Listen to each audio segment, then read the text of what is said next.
Hello मेरे प्यारे viewers, कैसे हैं आप सब लोग। तो गाइज़ हमें ना अभी उड़ती उड़ती एक खबर मिली है कि आप लोगों का लास्ट एग्ज़ाम बहुत ही ज़्यादा अच्छा गया है। सो बहुत अच्छी बात है। आज की वीडियो रहने वाली है आपके लास्ट एग्ज़ाम के ऊपर, यानी कि इसके बाद आप लोग बिल्कुल फ्री हो जाओगे, कोई पेपर नहीं है, पूरी मौजें होने वाली हैं। बट लास्ट एग्ज़ाम है, थोड़ा सा ध्यान से पढ़ेंगे। बट सब्जेक्ट में अगर आपको बताऊँ तो मतलब 100% ऐसा है कि मतलब आपको इतना ईजी सब्जेक्ट पूरी बुक में नहीं है इसके अलावा। बट अगर आपको मेरी बातें ध्यान से सुननी है तो मुझे सिर्फ 1 से 1.5 घंटे के लिए आपका पूरा कंसंट्रेशन इस वीडियो पे चाहिए, जिससे आपकी लास्ट एग्ज़ाम की तैयारी भाई एकदम अच्छे से हो जाए और उसके बाद आप लोग फ्री हो, जैसे मर्ज़ी आज़ाद घूमना। पर 1 घंटा चुप करके टिक के बैठना है और कॉपी पेन लेके बैठना है, ठीक है? तभी आप लोग इस वीडियो के बाद भी, एग्ज़ाम देने के बाद भी मुझे बता पाओगे कि दीदी एग्ज़ाम बहुत अच्छा गया। बट अगर आप पढ़ोगे, ठीक है? तो लास्ट एग्ज़ाम है, बहुत एक्साइटमेंट होगी, बट फिर भी हमें पढ़ना तो पड़ेगा। तो चलिए वीडियो की तरफ बढ़ेंगे। एंड आई होप अगर आप लोग आज हमारे चैनल पर पहली बार आ रहे हैं तो ये आपका बेस्ट एक्सपीरियंस रहने वाला है। तो चलिए वीडियो को स्टार्ट करते हैं। इस वीडियो के अंदर मैं आपको एक वीडियो के अंदर पूरी बुक का आपका जो भी सिलेबस है सब कवर करवाऊंगी। पिछले 3 सालों के पेपरों में जो भी एग्जाम में क्वेश्चन आए हैं वो भी अपनी खुद की भाषा में मैं आपको समझाने की कोशिश करूंगी कि उनके अंदर आप गप्पे कैसे मार सकते हो, क्या पॉइंट्स की हेडिंग्स रहेंगी, एवरीथिंग। बस वीडियो को एंड तक देखना, बने रहना, अदरवाइज आधी अधूरी इन्फॉर्मेशन खतरनाक होती है सेहत के लिए। तो चलिए वीडियो की तरफ आगे बढ़ेंगे। यूनिट 1 और यूनिट 2। सबसे पहले यूनिट 1 का क्वेश्चन है हेनरी फ्योल ने 14 प्रिंसिपल दिए थे मैनेजमेंट को, उसको आपको बताना है। और कुछ हेनरी फ्योल ने ही मैनेजरियल फंक्शंस दिए थे, उनके बारे में डिस्कशन करनी है। 2023 में भाई क्वेश्चन 15 मार्क्स में आया है। तो हेनरी फ्योल कौन है? हेनरी फ्योल एक फ्रेंच माइनिंग इंजीनियर हैं जो कि मैनेजमेंट के थेरेपिस्ट भी थे, थ्योरिस्ट थे, ठीक है? उनको father of modern management theory कहा जाता है। गाइज ये ना आपकी बुक्स का थ्योरीज वाला चैप्टर है, ठीक है? पहले मेरी बात ध्यान से सुनोगे ना, आपको इतना क्वेश्चन ईजी, क्वेश्चन का नाम ऐसा है कि हेनरी फ्योल, तो सुन के लगता है कि क्वेश्चन इतना टफ होगा, बट बिल्कुल बेसिक चीज़ें हैं इस क्वेश्चन के आंसर में। पर अगर आप मेरी बातें ध्यान से सुनोगे, basic definition, description Henry Fayol का आपको थोड़ी इंट्रोडक्शन तो देनी पड़ेगी। हेनरी फ्योल कौन था, क्या करता था? वो एक फ्रेंच माइनिंग इंजीनियर था, मैनेजमेंट थ्योरिस्ट था, और उसको father of modern management theory भी कहा जाता था। उसने कुछ सिस्टमेटिक अप्रोच बनाई मैनेजमेंट के लिए, उसने 14 मैनेजमेंट के प्रिंसिपल्स को इंट्रोड्यूस किया और कुछ मैनेजरियल फंक्शंस को मतलब आउटलाइन किया। कुछ 5 फंक्शंस उसमें से निकाल के कुछ उनको मतलब स्पेशल ट्रीटमेंट दी। तो इसके आगे क्वेश्चन मतलब ऐसे होने वाला है कि आपके पॉइंटों पे लर्न होने वाला है। चलिए पहले बात करते हैं कि ऐसे कौन से 14 प्रिंसिपल जो हेनरी फ्योल ने हमें दिए। सबसे पहला है डिवीजन ऑफ वर्क, कि जो भी आपके पास काम है, अगर आप उसको अकेले करने की सोच रहे हैं या सोच रहे हैं कि मैं उसको एक ही बार में झटका दूं, तो पॉसिबल नहीं है। तो पहला प्रिंसिपल हेनरी फ्योल क्या बोलता है भाई, काम को डिवाइड कर दो, डिवीजन ऑफ वर्क, जिससे काम अच्छा भी होगा और अच्छे से भी होगा और क्वालिटी भी मेंटेन रहेगी। तो work should be divided among individuals based on their, उनकी स्पेशलिस्ट जो भी स्पेशलाइजेशन है हर बंदे की, उसके अकॉर्डिंग काम को डिवाइड कर दो। एक बंदे के ऊपर बोझ डालने से अच्छा है काम डिवाइड हो जाए, तो हर बंदा स्पेशल फील्ड में अच्छी तरह से उस पर फोकस कर पाएगा। सेकंड, आप काम तो दे रहे हो पर उस बंदे को थोड़ी भी रिस्पॉन्सिबिलिटी नहीं दे रहे हो, आप हर उसका एक छोटे से छोटा काम चेक कर रहे हो, नॉट गुड। थोड़ी सी उनको अथॉरिटी, थोड़ी सी उनको फ्लेक्सिबिलिटी, थोड़ी सी उनको पावर दो कि भाई ये आपका टास्क है, इसको आपने अपने बलबूते पे पूरा करना है, ये आपके पास इस टास्क को पूरी करने के लिए पावर्स अवेलेबल है। मैं अपनी भाषा में बोल रही हूँ, मैं रीड नहीं कर रही हूँ अंदर क्या लिखा है। थर्ड पॉइंट, हेनरी फ्योल ने क्या बताया, डिसिप्लिन। कि कंपनी अगर देखो, जैसे फॉर एग्जांपल आपकी एक बहुत बड़ी ऑर्गेनाइजेशन है, तो डेफिनेटली है ना कि वहाँ पे कुछ रूल्स एंड रेगुलेशंस तो होने चाहिए, अदरवाइज कंपनी पूरी मतलब लोग अपनी मर्जी चलाएंगे। अगर आपके अंदर बहुत ज़्यादा इंप्लॉयज़ वर्क करते हैं तो you need to follow discipline. Third principle is discipline. Fourth, unity of command. For example देखो, जैसे यहाँ पे दी गई है सेल्स डिपार्टमेंट है, sales person should take order only from sales manager, जो कमांड है उस ग्रुप के जो भी मैनेजर होंगे, each employee should report to the only one manager, ताकि कंफ्यूजन ना हो, ठीक है? कमांड होनी चाहिए, मैनेजर से बात कर सकते हैं। यानी कि देखो, एक प्रोडक्शन डिपार्टमेंट है, एक सेल्स डिपार्टमेंट है, सेल्स डिपार्टमेंट का मैनेजर अलग है, प्रोडक्शन का अलग है, अकाउंट डिपार्टमेंट का मैनेजर अलग है, ठीक है? तो हर जो प्रोडक्शन का जो भी डिपार्टमेंट है वो अपने हेड, अपने मैनेजर को बात करेंगे और मैनेजर्स आपस में यूनिटी ऑफ कमांड डिस्कशन करेंगे। इससे क्या होगा, कंफ्यूजन नहीं होगी और ना ही कोई कंफ्लिक्ट होगा। फिफ्थ प्रिंसिपल क्या बताया हेनरी फ्योल ने, यूनिटी ऑफ डायरेक्शन, जब सभी लोग मिलके एक ही प्लान पे काम करते हैं, एक ही गोल को पूरा करने के लिए काम करते हैं, that is unity of direction. Sixth one is subordination of individual interest to general interest. जो सबॉर्डिनेट, जो भी आपके एम्प्लॉयज हैं, उनका खुद का भी तो कुछ नजरिया होगा ना, एक होगा खुद का नजरिया, एक होगा कंपनी का गोल, ठीक है? तो एम्प्लॉय को प्रायोरिटाइज करना होगा, जो भी कंपनी के गोल है अपनी प्रेफरेंसेस को थोड़ा पीछे रख के, क्योंकि जब आप कंपनी में काम कर रहे हो एज ए एम्प्लॉय, तो आप कंपनी के लिए काम कर रहे हो, वहाँ पे आपका पर्सनल इंटरेस्ट क्या बोलता है, पर्सनल प्रेफरेंसेस क्या है। क्योंकि अब मैं बोल रही हूँ भाई मुझे एक चीज़ बहुत पसंद है, ज़रूरी तो नहीं है वो आगे कस्टमर्स को भी पसंद आएगी, वो मेरी पसंद है, तो मुझे कंपनी के गोल्स को देखते हुए चलना होगा। 7th प्रिंसिपल, रेम्यूनरेशन, सैलरी अच्छी होगी, परफॉर्मेंस अच्छा होगा तो ऑब्वियस है जो टैलेंटेड एम्प्लॉयज़ हैं वो हमारी कंपनी में टिकेंगे। 8th one is centralisation and decentralisation. Centralisation क्या है, जहाँ पे जैसे यहाँ पे एग्जांपल देखो, स्कूल में बहुत सारी पॉलिसीज़ होती हैं, उनको डिसाइड किया जाता है बाय द प्रिंसिपल, वो होता है सेंट्रलाइज। और जहाँ पे टीचर्स हैंडल करती हैं क्लासरूम के मैनेजमेंट को, एक तो होता है कि भाई जो कंपनी का बॉस है ना वो एक ही बंदा सारे डिसीजन लेगा, दैट इज सेंट्रलाइजेशन। और डिसेंट्रलाइजेशन, हर डिपार्टमेंट को बोल दिया भाई आप अपने डिसीजन खुद ले सकते हो, हर क्लास टीचर को बोल दिया आप अपनी क्लास के बारे में रूल सेट कर सकते हो, that is decentralisation. I hope it's clear, ठीक है। तो डिसीजन मेकिंग अथॉरिटी होती है कि बैलेंस कर दो, या तो उसको सेंट्रल कंट्रोल रखो या डिसेंट्रलाइजेशन, ठीक है, डेलीगेट कर दो, ठीक है। उसके बाद scalar chain, employee communicate with their immediate supervisor rather than by passing level. जो एम्प्लॉय है वो डायरेक्टली अपने सुपरवाइजर से कॉन्टैक्ट कर सकता है, कम्युनिकेट कर सकता है, तो स्केलर चेन, ठीक है। बाय पासिंग जो लेवल है, यहाँ से बात निकलेगी 10 बंदों के पास से होके जाएगी ना जब मैनेजर के पास, तो उस बात का बतंगड़ बन जाता है। तो बाय पासिंग नहीं करनी है, सीधा सुपरवाइजर से बात करो अगर आपको कुछ भी लगता है। Order, everything and everyone should have a proper place to ensure efficiency. Office में जो फाइल्स हैं वो डेस्टिनेटेड होनी चाहिए, फोल्डर्स होनी चाहिए, ताकि हमें ऑर्डर में हो हर चीज़, मतलब ईजिली मिल जाए, मैस नहीं होना चाहिए। 10th principal. 11th प्रिंसिपल क्या है, इक्विटी, इक्वल अपॉर्चुनिटी सबको मिलने की, सबको प्रमोशन मिले, सबके लिए पॉजिटिव वर्क एनवायरनमेंट हो, इक्वल अपॉर्चुनिटीज देनी सबको।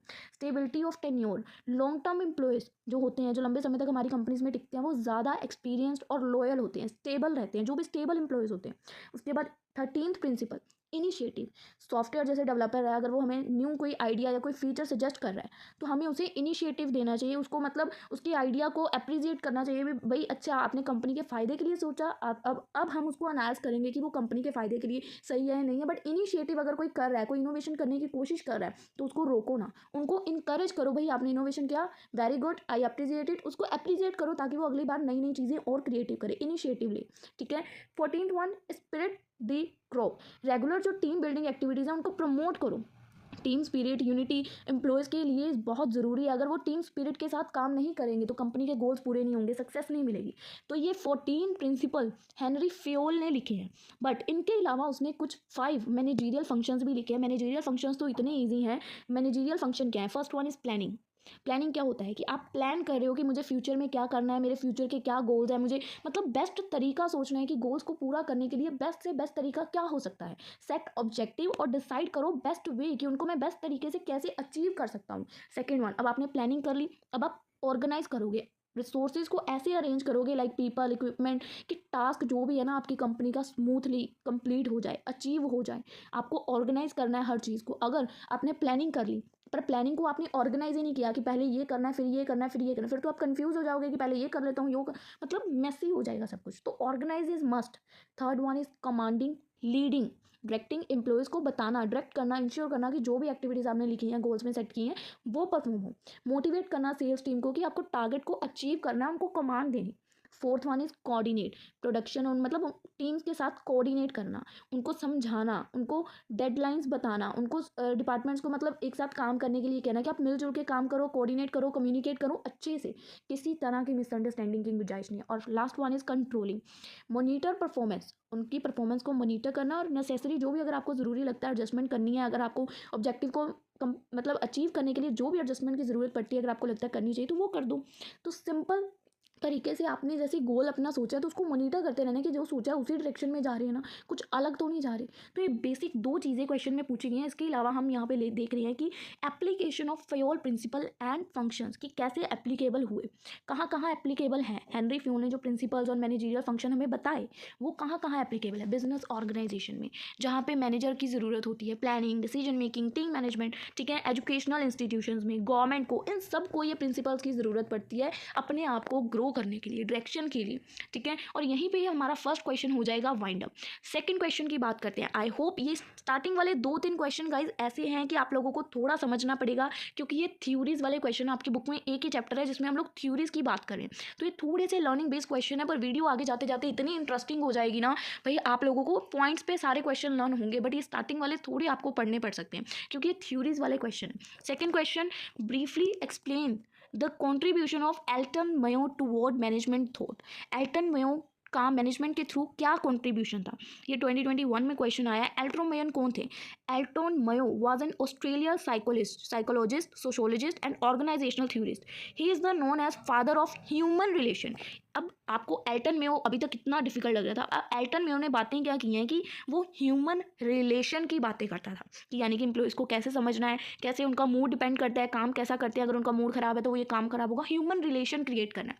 ही is known as a father of human relation for his ground breaking work on understanding कि ह्यूमन्स जो हैं, ह्यूमन फैक्टर बहुत ज़रूरी हैं। अगर आप ह्यूमन फैक्टर्स को ध्यान में रखोगे तो वर्क प्लेस पे ऑटोमेटिकली प्रोडक्टिविटी बढ़ेगी। इस स्टडी ने मैनेजमेंट की सोच को बदला। मैनेजमेंट पहले क्या सोचती थी कि एम्प्लॉय सिर्फ एक मशीनें हैं, उससे जितना हो सके काम करवाना है, पर एल्टन मेयो की इस स्टडी ने ट्रांसफॉर्म किया मैनेजमेंट के थॉट को कि employees are not just machine but social being influence by their environment. मतलब उनको असर पड़ता है कि क्या एनवायरनमेंट है, क्या कंपनी में उनका रिलेशनशिप है, कैसे उनको अप्रिजिएट किया जाता है, ये चीज़ें उनको इफेक्ट करती हैं। Humans are not robot, employees are not a robot. ठीक है, तो एल्टन मेयो की थ्योरी 1880 से 1949 के बीच की है। ठीक है, तो एल्टन मेयो ने क्या कॉन्ट्रीब्यूशंस दी? सबसे पहली थ्योरी दी उन्होंने हाउसथ्रोन स्टडीज़। हाउसथ्रोन स्टडीज़ एक सीरीज़ है एक्सपेरिमेंट्स की। 1924 से लेकर 1932 के बीच में काफ़ी एक्सपेरिमेंट हुए। Western electric Hawthorne's work in Chicago, यहाँ पे एक्सपेरिमेंट्स हुए। ये स्टडीज़ रेवोल्यूशनाइज करती हैं मैनेजमेंट को, शो करती हैं कि सोशल और साइकोलॉजिकल फैक्टर्स प्रोडक्टिविटी को इम्पैक्ट करते हैं। जो सोशल फैक्टर्स हैं और जो साइकोलॉजिकल फैक्टर्स हैं। फेसिस क्या है हॉकन्स स्टडी के 1924 से 1927 तक है। ठीक है, पहले यहाँ पे इन्होंने क्या फेज आया, एल्यूमिनेशन एक्सपेरिमेंट, यानी कि इसका ऑब्जेक्टिव क्या था, स्टडी करना क्या लाइटनिंग इफेक्ट करती है वर्कर की प्रोडक्टिविटी को, यानी कि क्या प्रोडक्टिविटी इंक्रीज होगी जब लाइटनिंग इंप्रूव होगी या डिम होगी। ऑब्वियस है, this show that the psychological factor like attention supervision matter more than the physical condition. यहाँ पे क्या करते थे पहले 1924 से 1927 में एक्सपेरिमेंट में, यहाँ पे फिजिकल कंडीशन मैटर नहीं करती थी, कितनी प्रोडक्शन आप कर रहे हो वो मैटर करती थी, आपकी प्रोडक्टिविटी क्या है।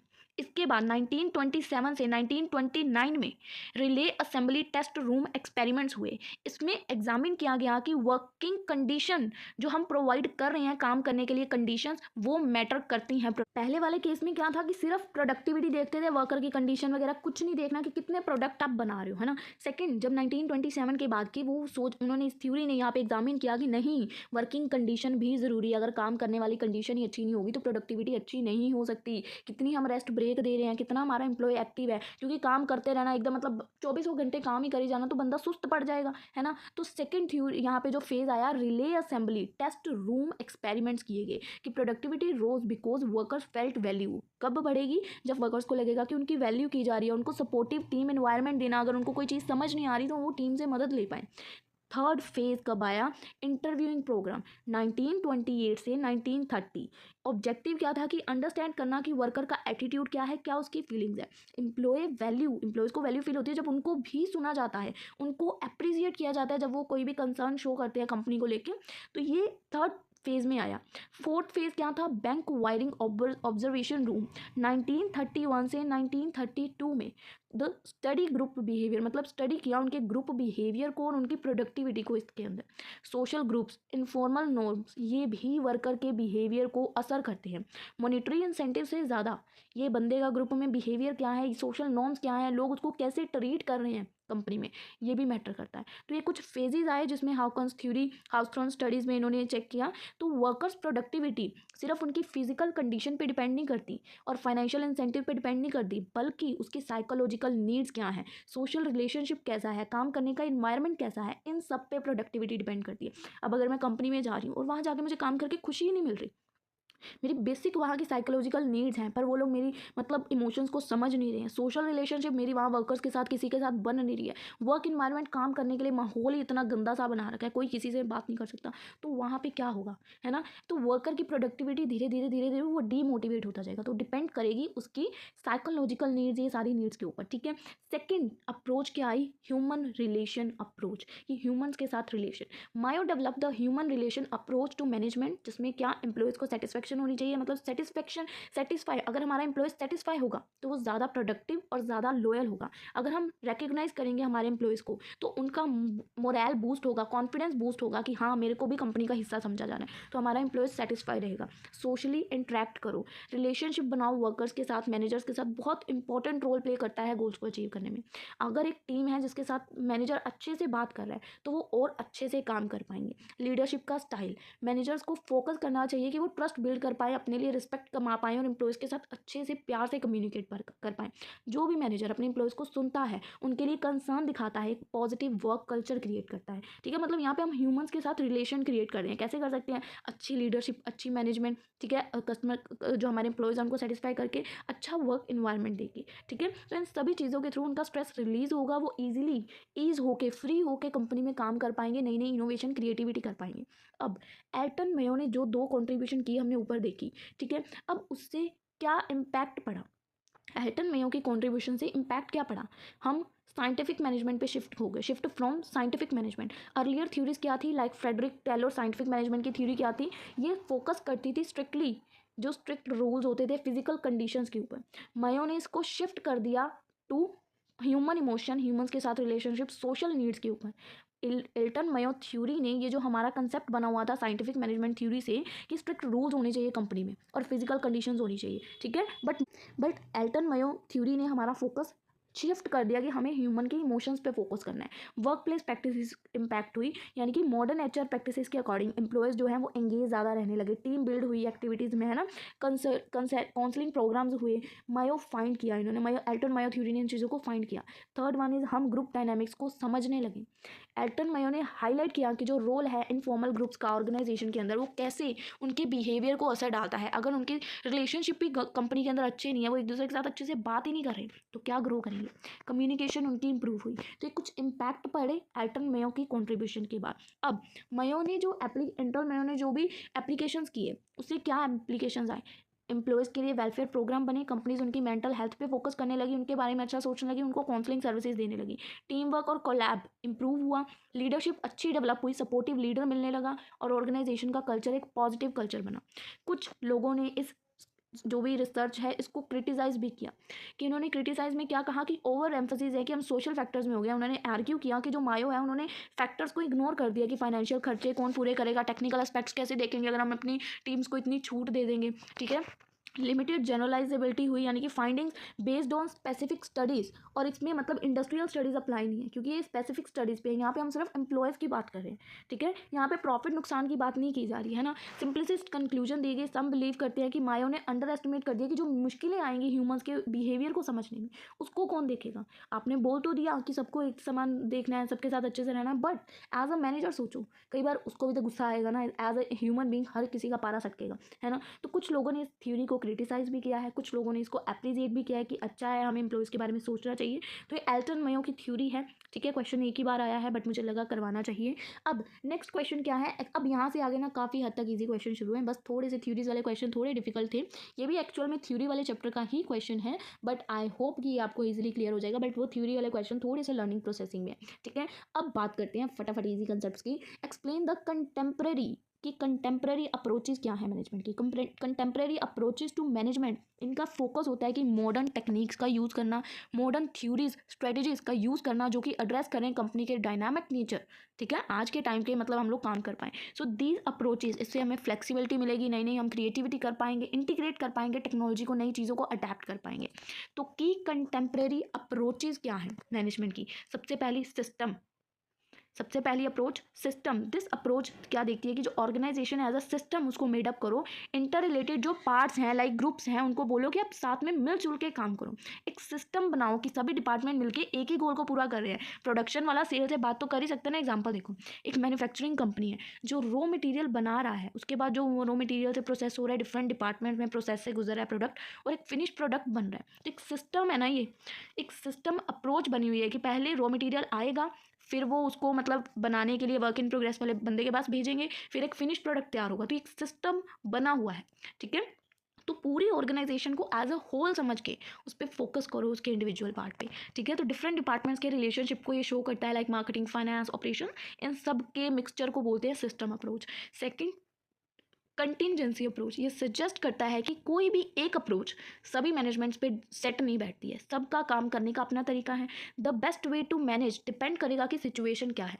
सबके काम करने की कंपनी की मैनेजमेंट की एक ही टेक्निक नहीं हो सकती है, हमेशा टेक्निक्स ऐसी होनी चाहिए जो फ्लेक्सिबल हो और अडेप्टेबल हो। अब जैसे फॉर एग्जांपल देखो, एक स्टार्टअप कंपनी है, उसको स्टार्टिंग में थोड़ा फ्लेक्सिबल स्ट्रक्चर होना चाहिए। अगर वो स्टार्टिंग में पूरे डिसिप्लिन बना देगी जबकि कंपनी के पास इतनी टीम भी नहीं है, तो वो कंपनी वर्कआउट नहीं कर पाएगी क्योंकि इतनी टीम ही नहीं है। बट स्टार्टअप्स में नहीं है, बट अगर एक बड़ी कंपनी और वहाँ पर हमारी डिसिप्लिन ही नहीं है तो दिक्कत हो जाएगी। तो हर कंपनी को चलाने का एक अपना स्ट्रक्चर होता है। स्टार्टअप में हम डिसिप्लिन नहीं बन सकते, यानी कि फ्लेक्सिबल स्ट्रक्चर रखना पड़ता है हमें वहाँ पे। और जो लार्ज कॉर्पोरेशन है वहाँ पे अगर हम थोड़ा फॉर्मल बिहेव करें तो वो हमें ज़्यादा फायदेमंद होता है क्योंकि सबको हैंडल करना ईजी रहता है। Third one is quantitative approach management science. यहाँ पे हम मैथमेटिकल मॉडल्स का यूज़ करते हैं, स्टैटिक्स का यूज़ करते हैं, डाटा का यूज़ करते हैं ताकि हम हमारी मैनेजमेंट की प्रॉब्लम्स को सॉल्व कर पाएँ और डिसीजंस को ले पाएँ। की फीचर्स क्या है? डाटा ड्राइव होता है, डिसीजन मेकिंग पे हम फोकस करते हैं, ऑप्टिमाइजेशन और फोरकास्टिंग और शेड्यूलिंग पे। एग्जाम्पल किया जैसे कि एयरलाइंस हैं, वो क्वांटिटेटिव मॉडल्स का यूज़ करती हैं कि ये डिसाइड करने के लिए कि फ्लाइट कब शेड्यूल होगी, उसका प्राइस क्या रहेगा। क्वांटिटेटिव मैथमेटिकल मॉडल्स का यूज़ करते हैं मैनेजमेंट की प्रॉब्लम्स को सॉल्व करने के लिए। Fourth one is behavioural approach. Focus करना कि ह्यूमन का क्या बिहेवियर है काम करने वाली जगह पे, कैसे उसका बिहेवियर उसकी प्रोडक्टिविटी को इंप्रूव करता है, कैसे वो जॉब से सेटिस्फाई है। Example, Google flexible work hours provide करता है तो ऑब्वियस है बंदा जो भी काम करेगा वो हर टाइम मोटिवेट रहेगा, जॉब सेटिस्फाई रहेगा, उसकी प्रोडक्टिविटी इंप्रूव होगी। क्योंकि अगर मेरा काम करने का मन ही नहीं है और मेरे सिर पे बॉस खड़ा है काम कर तो नहीं अच्छे से होगा, मेरी जॉब सेटिस्फेक्शन नहीं होगी, मैं सोचूंगी मैं कोई और जॉब ढूंढूं। और यही मेरे पास अगर फ्लेक्सिबल वर्क आवर होंगे, जब मेरा काम करने का मन है चाहे आधी रात को है तब करूँ तो वो मज़ा आएगा ना, फिर मैं अपना 100% भी दे पाऊंगी। पर अगर मैं बेमनी काम करी जा रही हूँ कि 9 to 5 ही है, यही टाइम पे काम करना है और कोई टाइम नहीं है, तो फिर वो हो नहीं पाएगा। Fifth one is decision making approach. Concentrate करना कि इफेक्टिव डिसीजंस को लेना है, ठीक है, प्रॉब्लम्स को सॉल्व करने के लिए और ऑर्गेनाइजेशन के गोल्स को अचीव करने के लिए।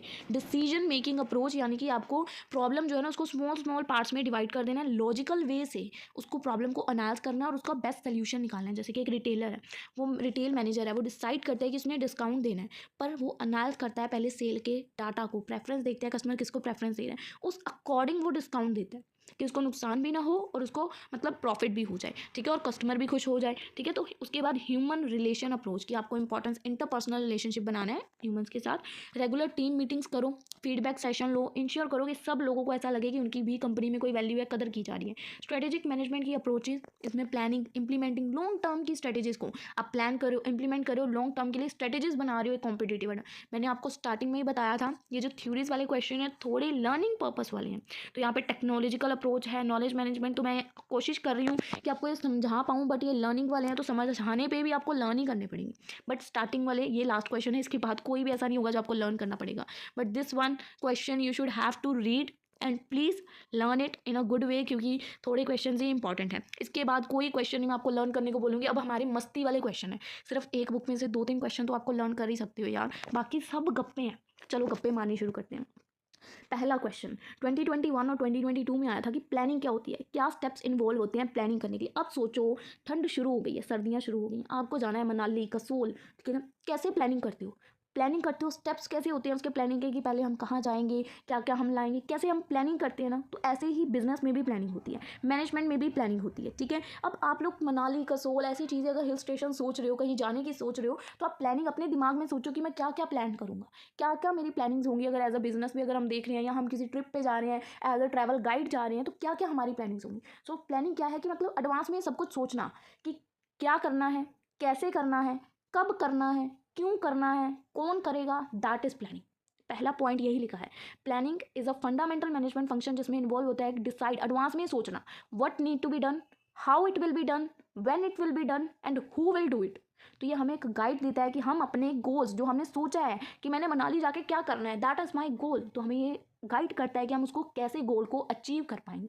प्लान हमें एक क्लियर डायरेक्शन बताता है कि हमने वहाँ जाके सबसे पहले कहाँ जाना है। अगर हम घर से सोच के गए हैं कि मैंने वहाँ जाके सीधा पहले कुर्फी जाना है या कहाँ जाना है, मैं जस्ट एग्जांपल्स दे रही हूँ। कोई भी अब ये मत हो जाना कि मैम घूमने की बातें कर रहे हैं, पढ़ने का मन नहीं करेगा, जस्ट एग्जांपल के थ्रू कि आपको पेपर में थोड़ा याद रहे। प्लानिंग हमें क्लियर डायरेक्शन देता है। कोई भी ऐसा नहीं होता कि अगर हम प्लान करके जाएंगे तो ये नहीं होगा कि आगे जाके हमारी गाड़ियाँ स्लिप हो रही हैं बर्फ़ की वजह से, बट हमने अगर प्लानिंग किया, हम बेस्ट वेदर में घूमने जा रहे हैं, कहीं पर भी जा रहे हैं, तो अनसर्टेनिटी वहाँ जाके कोई प्रॉब्लम क्रिएट होने के चांसेस कम हो जाएंगे। हम जो भी रिसोर्सेज है, सामान है, कम से कम अपना पैक करके लेके जाएंगे, क्योंकि हमने पहले से प्लान करा हुआ है, हमें वहाँ पे क्या क्या चीज़ों की नीड पड़ेगी वही लिखा है। बस ये है, घूमने की एग्जांपल इसलिए दे रही हूँ क्योंकि उससे आपको अच्छे से समझ आ जाएगा। अब प्लानिंग का मीनिंग क्या है? ईजी है। प्लानिंग एक वो प्रोसेस है जिसमें हम अपना ऑब्जेक्टिव सोचते हैं, उसको सेट करते हैं और डिटरमाइन उसके लिए वे फाइंड करते हैं कि वहाँ तक पहुँचना, उसको अचीव करने का सबसे बेस्ट तरीका क्या है। That is planning. की फीचर क्या है? हम फ्यूचर के बारे में सोच रहे हैं, फ्यूचर ओरिएंटेड हैं, इसमें हम डिसीजन ले रहे हैं, इसमें हम आइडेंटिफाई करें कि क्या क्या रिसोर्सेज और क्या क्या स्ट्रेटेजीज का यूज़ करके हम वहाँ तक पहुँच सकते हैं। तो बिल्कुल बेसिक मीनिंग है प्लानिंग का। अब क्या स्टेप्स इन्वॉल्व होते हैं? प्लानिंग तो हमने करनी है, पर क्या क्या स्टेप्स क्या है प्लानिंग करने के लिए? सबसे पहला, आपको क्यों जाना है कहीं पे। First step is objective. आपको वहां जाके ऐसा क्या मिलेगा, क्या ऑब्जेक्टिव है, क्यों जाना है। तो फर्स्ट वन इज ऑब्जेक्टिव बनाओ, डिसाइड करो कि आपको क्या अचीव करना है। ऑब्जेक्टिव आपका स्पेसिफिक होना चाहिए कि मुझे स्पेसिफिक यही चीज़ चाहिए। मेजरेबल होना चाहिए कि आप उसको मेजर कर पाओ। अचीवेबल होना चाहिए, ये नहीं है कि कुछ भी सोच रहे हो जिसको अचीव करना ही पॉसिबल नहीं है, ठीक है। रेलेवेंट होना चाहिए और टाइम बाउंड होना चाहिए। तो जैसे कि स्कूल ने ऑब्जेक्टिव सेट किया होता है कि स्टूडेंट की एनरोलमेंट इंक्रीज करनी है, जो भी है, ठीक है, फीस इंक्रीज होती है आपकी हर साल, तो आपका एक गोल सेट होना चाहिए। सेकंड, आपको इन्वायरमेंट देखना है। जैसे हम कहीं घूमने जाते हैं, वेदर चेक करते हैं कि कब बेस्ट है, वैसे ही बिजनेस में इन्वायरमेंट देखना है। इंटरनल स्ट्रेंथ क्या है, क्या वीकनेसेस हैं, क्या अपॉर्चुनिटीज़ आपको आएंगी, क्या थ्रेट्स मिलेंगे। तो आपको मार्केट का ट्रेंड देखना है, कितने आपके मार्केट में कॉम्पिटिशन बैठे हैं। हम यहाँ पे बिजनेस के बारे में बात करें, पर घूमने के तरीके से आपको ईजिली समझ आ जाएगा, ठीक है। तो आपको अनालाइज करना है मार्केट का क्या ट्रेंड है, क्या कॉम्पिटिशन है, क्या फाइनेंशियल पोजीशन है। थर्ड वन, आपको अल्टरनेटिव देखना है कि जैसे अगर हमने कहीं घूमने जाना, अल्टरनेटिव क्या है, बस से भी जा सकते हो, ट्रेन से भी जा सकते हो, है ना, अपने अपनी कन्वीनियंस से भी जा सकते हो। अब बिजनेस में क्या है कि अगर आपको कोई भी अपना गोल अचीव करना है, तो गोल अचीव करने के लिए एक ही रास्ता नहीं होगा, काफ़ी रास्ते हैं। जैसे अगर आपको कोई अपनी मार्केटिंग ही करनी है, मार्केटिंग की स्ट्रेटेजीज ढूंढ रहे हो, प्रमोशन करना है, क्या सिर्फ इंस्टाग्राम ही प्रमोट करता है? क्यों? बाकी सोशल मीडिया ऐप्स नहीं है, डिजिटल एड्स कर सकते हो, सोशल मीडिया, टेलीविजन कैंपस, बहुत सारे अल्टरनेटिव्स हैं। तो आपको अल्टरनेटिव सोचना है कि कोई आइडेंटिफाई अल्टरनेटिव है कि नहीं है। देन आपको उन अल्टरनेटिव्स को इवैल्यूएट करना है कि कौन सा मुझे सस्ता पड़ेगा और किससे मेरे प्रमोशन अच्छे से हो जाएगी। इवैल्यूएट करो उन अल्टरनेटिव्स को, फिर आप उनमें से बेस्ट देखो कि कौन से रूट से जाने से मेरे पैसे भी कम लगेंगे। शिमला मनाली घूमने तो जाना है, पर पैसे किस में कम लगेंगे, कौन सा अल्टरनेटिव बेस्ट है जिससे मुझे रास्ते में नज़ारे ही नज़ारे दिखेंगे। तो बेस्ट अल्टरनेटिव को चूज़ करो। फिर एक प्लान बनाओ, डेवलप करो कि मतलब उसमें क्या स्टेप्स होंगे, क्या टाइमलाइंस होंगी, किसकी क्या रिस्पॉन्सिबिलिटी होगी। देन उस प्लान को इम्प्लीमेंट करने का टाइम आ चुका है, ट्रिप पे जाने का टाइम आ चुका है। Put the plan into action. सभी टीम मेंबर्स को इत्तला कर दो कि इस डेट को हम ट्रिप पे जा रहे हैं। उनकी क्या रिस्पॉन्सिबिलिटी है, कौन खाने के लिए क्या लाएगा, कौन चखना लाएगा, कौन दारू लाएगा, ठीक है। सभी टीम मेंबर्स को बोलो कि प्लान इंप्लीमेंट करने का टाइम आ गया है। उनको एडवर्टाइजिंग कैंपेन्स वगैरह चूज़ करें, ठीक है। उसके बाद मोनीटर करते रहना है कि मतलब जा रहे हो, ठीक है, अच्छी बात है, बट मोनीटर करते रहना है कि क्या हमने जो सोचा है उसी हिसाब से प्रोग्रेस हो रही है। एडजस्टमेंट करनी है कि हमें ट्रैक पे रहना है, ट्रैक से बाहर जाके नहीं करना है, ठीक है। तो जो भी हमने सोचा है, जैसे मैंने सोशल मीडिया पे अगर आपको बताया कि कैंपेन करो, एड्स करो, तो आपको चेक करते रहना है कि जिस अकॉर्डिंग से मैं रिस्पॉन्स सोच रही हूँ क्या वही रिस्पॉन्स आ रहा है, ठीक है। ये ना हो कि हमने सोच तो लिया बट वो रिस्पॉन्स नहीं है। जैसे हम घर से सोच के जाते हैं, हमने वहाँ जाके बर्फ़ देखनी है, स्नो देखनी है, और वहाँ पे जाके खाली मैदान पड़े हैं, सारी बर्फ़ पिघल चुकी है, तो दैट इज़ नॉट गुड, है ना। तो वो मोनीटर भी करना है, रिव्यू करना है कि दैट इज़ गुड और नहीं, फीडबैक देना है। उसके बाद प्लानिंग अगर आप करके चलते हो, अगर आप घर से प्लानिंग करके चलते हो, आपने पहले बिजनेस की प्लानिंग कर रखी है, तो क्या इंपॉर्टेंस होंगी, आपको एक डायरेक्शन पता है कि मुझे हाँ इसी तरह से जाना है। आगे जाके रिस्क धर धर भटकने की नौबत नहीं आएगी अगर आप पहले से प्लान करके जाओगे। अनसर्टेनिटी कम हो जाएगी, ठीक है, रिस्क कम हो जाएगा। आप के रिसोर्सेज जो भी होंगे आप अच्छे से यूज़ कर पाओगे। आपको पता है 10 जाने जा रहे हैं तो एक जाना ये चीज़ ले आएगा, दूसरा वो ले, तो रिसोर्सेज अच्छे से यूज़ हो जाएंगे, सामान आपका मतलब बोझ भी कम हो जाएगा, टाइम पैसा मनी सब सेव होगा, ठीक है। उसके बाद decision making, facilitate decision making. जैसे कि एक रिटेलर है, वो लोकेशन चूज़ करता है कि मुझे नया स्टोर कहाँ पे बनाना है based on the market research, क्योंकि उसने पहले ही जब प्लानिंग की तब मार्केट रिसर्च कर ली उसने, ठीक है, कि इसको कौन सी लोकेशन पे काम करना है। तो फैसिलिटेट करो अपने डिसीजन वर्क को। प्लानिंग आपको एक फ्रेमवर्क प्रोवाइड कर देगी कि कहाँ डिसीजन लेना है। देन आप कोऑर्डिनेशन को प्रमोट करो, सब कोऑर्डिनेट करेंगे, एक बोलेगा मैं ये ले आऊँगा, दूसरा बोलेगा मैं वो ले आऊँगा। तो जब हम कोऑर्डिनेट करेंगे, production, marketing, sales team collab करेंगी एक नया प्रोडक्ट लॉन्च करने में। एक बंदा प्रोडक्शन करेगा, दूसरा मार्केटिंग करेगा, तीसरा सेल। एक बोलेगा मैं रोटी ले आऊँगा, एक बोलेगा मैं सब्जी ले आऊँगा, एक बोलेगा मैं पानी ले आऊँगा, एक बोलेगा मैं कोल्ड ड्रिंक ले आऊँगा, एक बोलेगा मैं पैकेट्स ले आऊँगा। तो ट्रिप पे ऐसे ही जाते हैं। वैसे ही कंपनीज में अलग अलग डिपार्टमेंट्स होते हैं, प्रोडक्शन, मार्केटिंग, सेल, दोनों सब कोलैब करते हैं, तो एक नया प्रोडक्ट शुरू हो जाता है बनना। उसके बाद इनोवेशन को इनकरेज करेंगे, कंपनीज में प्लानिंग करते हैं कि इनोवेट कैसे करना है। हर बार सेम टेक्निक यूज़ करोगे मज़ा नहीं आएगा, बट जब आप इनोवेटिव करोगे कि इस बार कुछ नया करेंगे, इस बार तो कुछ हटके करना है, तो दैट शुड बी, तो आप कॉम्पिटिटिव मार्केट में स्टैंड कर पाओगे अगर आपने अच्छे से प्लानिंग की है। आपकी एफिशिएंसी इंप्रूव होगी, आपकी परफॉर्मेंस को मेजर करने में मदद करेगा। अगर एक बिजनेस अपने आप को ट्रैक कर रहा है मंथली, अपनी सेल्स फिगर देख रहा है, जैसे अब हम कहीं घूमने जाते हैं, हम अपना बैंक बैलेंस मेजर नहीं करते हैं और वो धीरे धीरे धीरे धीरे जीरो हो जाता है, तो वैसे ही परफॉर्मेंस मेजर करना ज़रूरी है, ठीक है, ताकि आप स्मूथली आने वाले 10-15 साल तक ट्रैवल कर पाओ, बिजनेस को चला पाओ। तो मेजर करोगे तो अच्छे से चलोगे, ग्रोथ होगी। बट अगर आप मेजर करके नहीं चलोगे बिजनेस को, तो ये हैव अ चांसेस कि आपको लॉस हो सकती है, क्योंकि आपने मेजर नहीं किया, उसको ट्रैक नहीं किया, ठीक है। और यहीं पे क्वेश्चन की कंक्लूजन, आई होप प्लानिंग वाला क्वेश्चन आपकी ट्रिप के जैसे बहुत अच्छा होगा, आपको एक रोड मैप मिल गया होगा कि प्लानिंग क्या है। अब यहाँ पे नेक्स्ट क्वेश्चन 2023 में पूछा गया कि क्यों प्लानिंग ज़रूरी है, व्हाई इज़ प्लानिंग नेसेसरी, और इसकी लिमिटेशन क्या है। अगर हम पहले से ही प्लान कर लेते हैं तो हानियाँ क्या क्या है उसकी।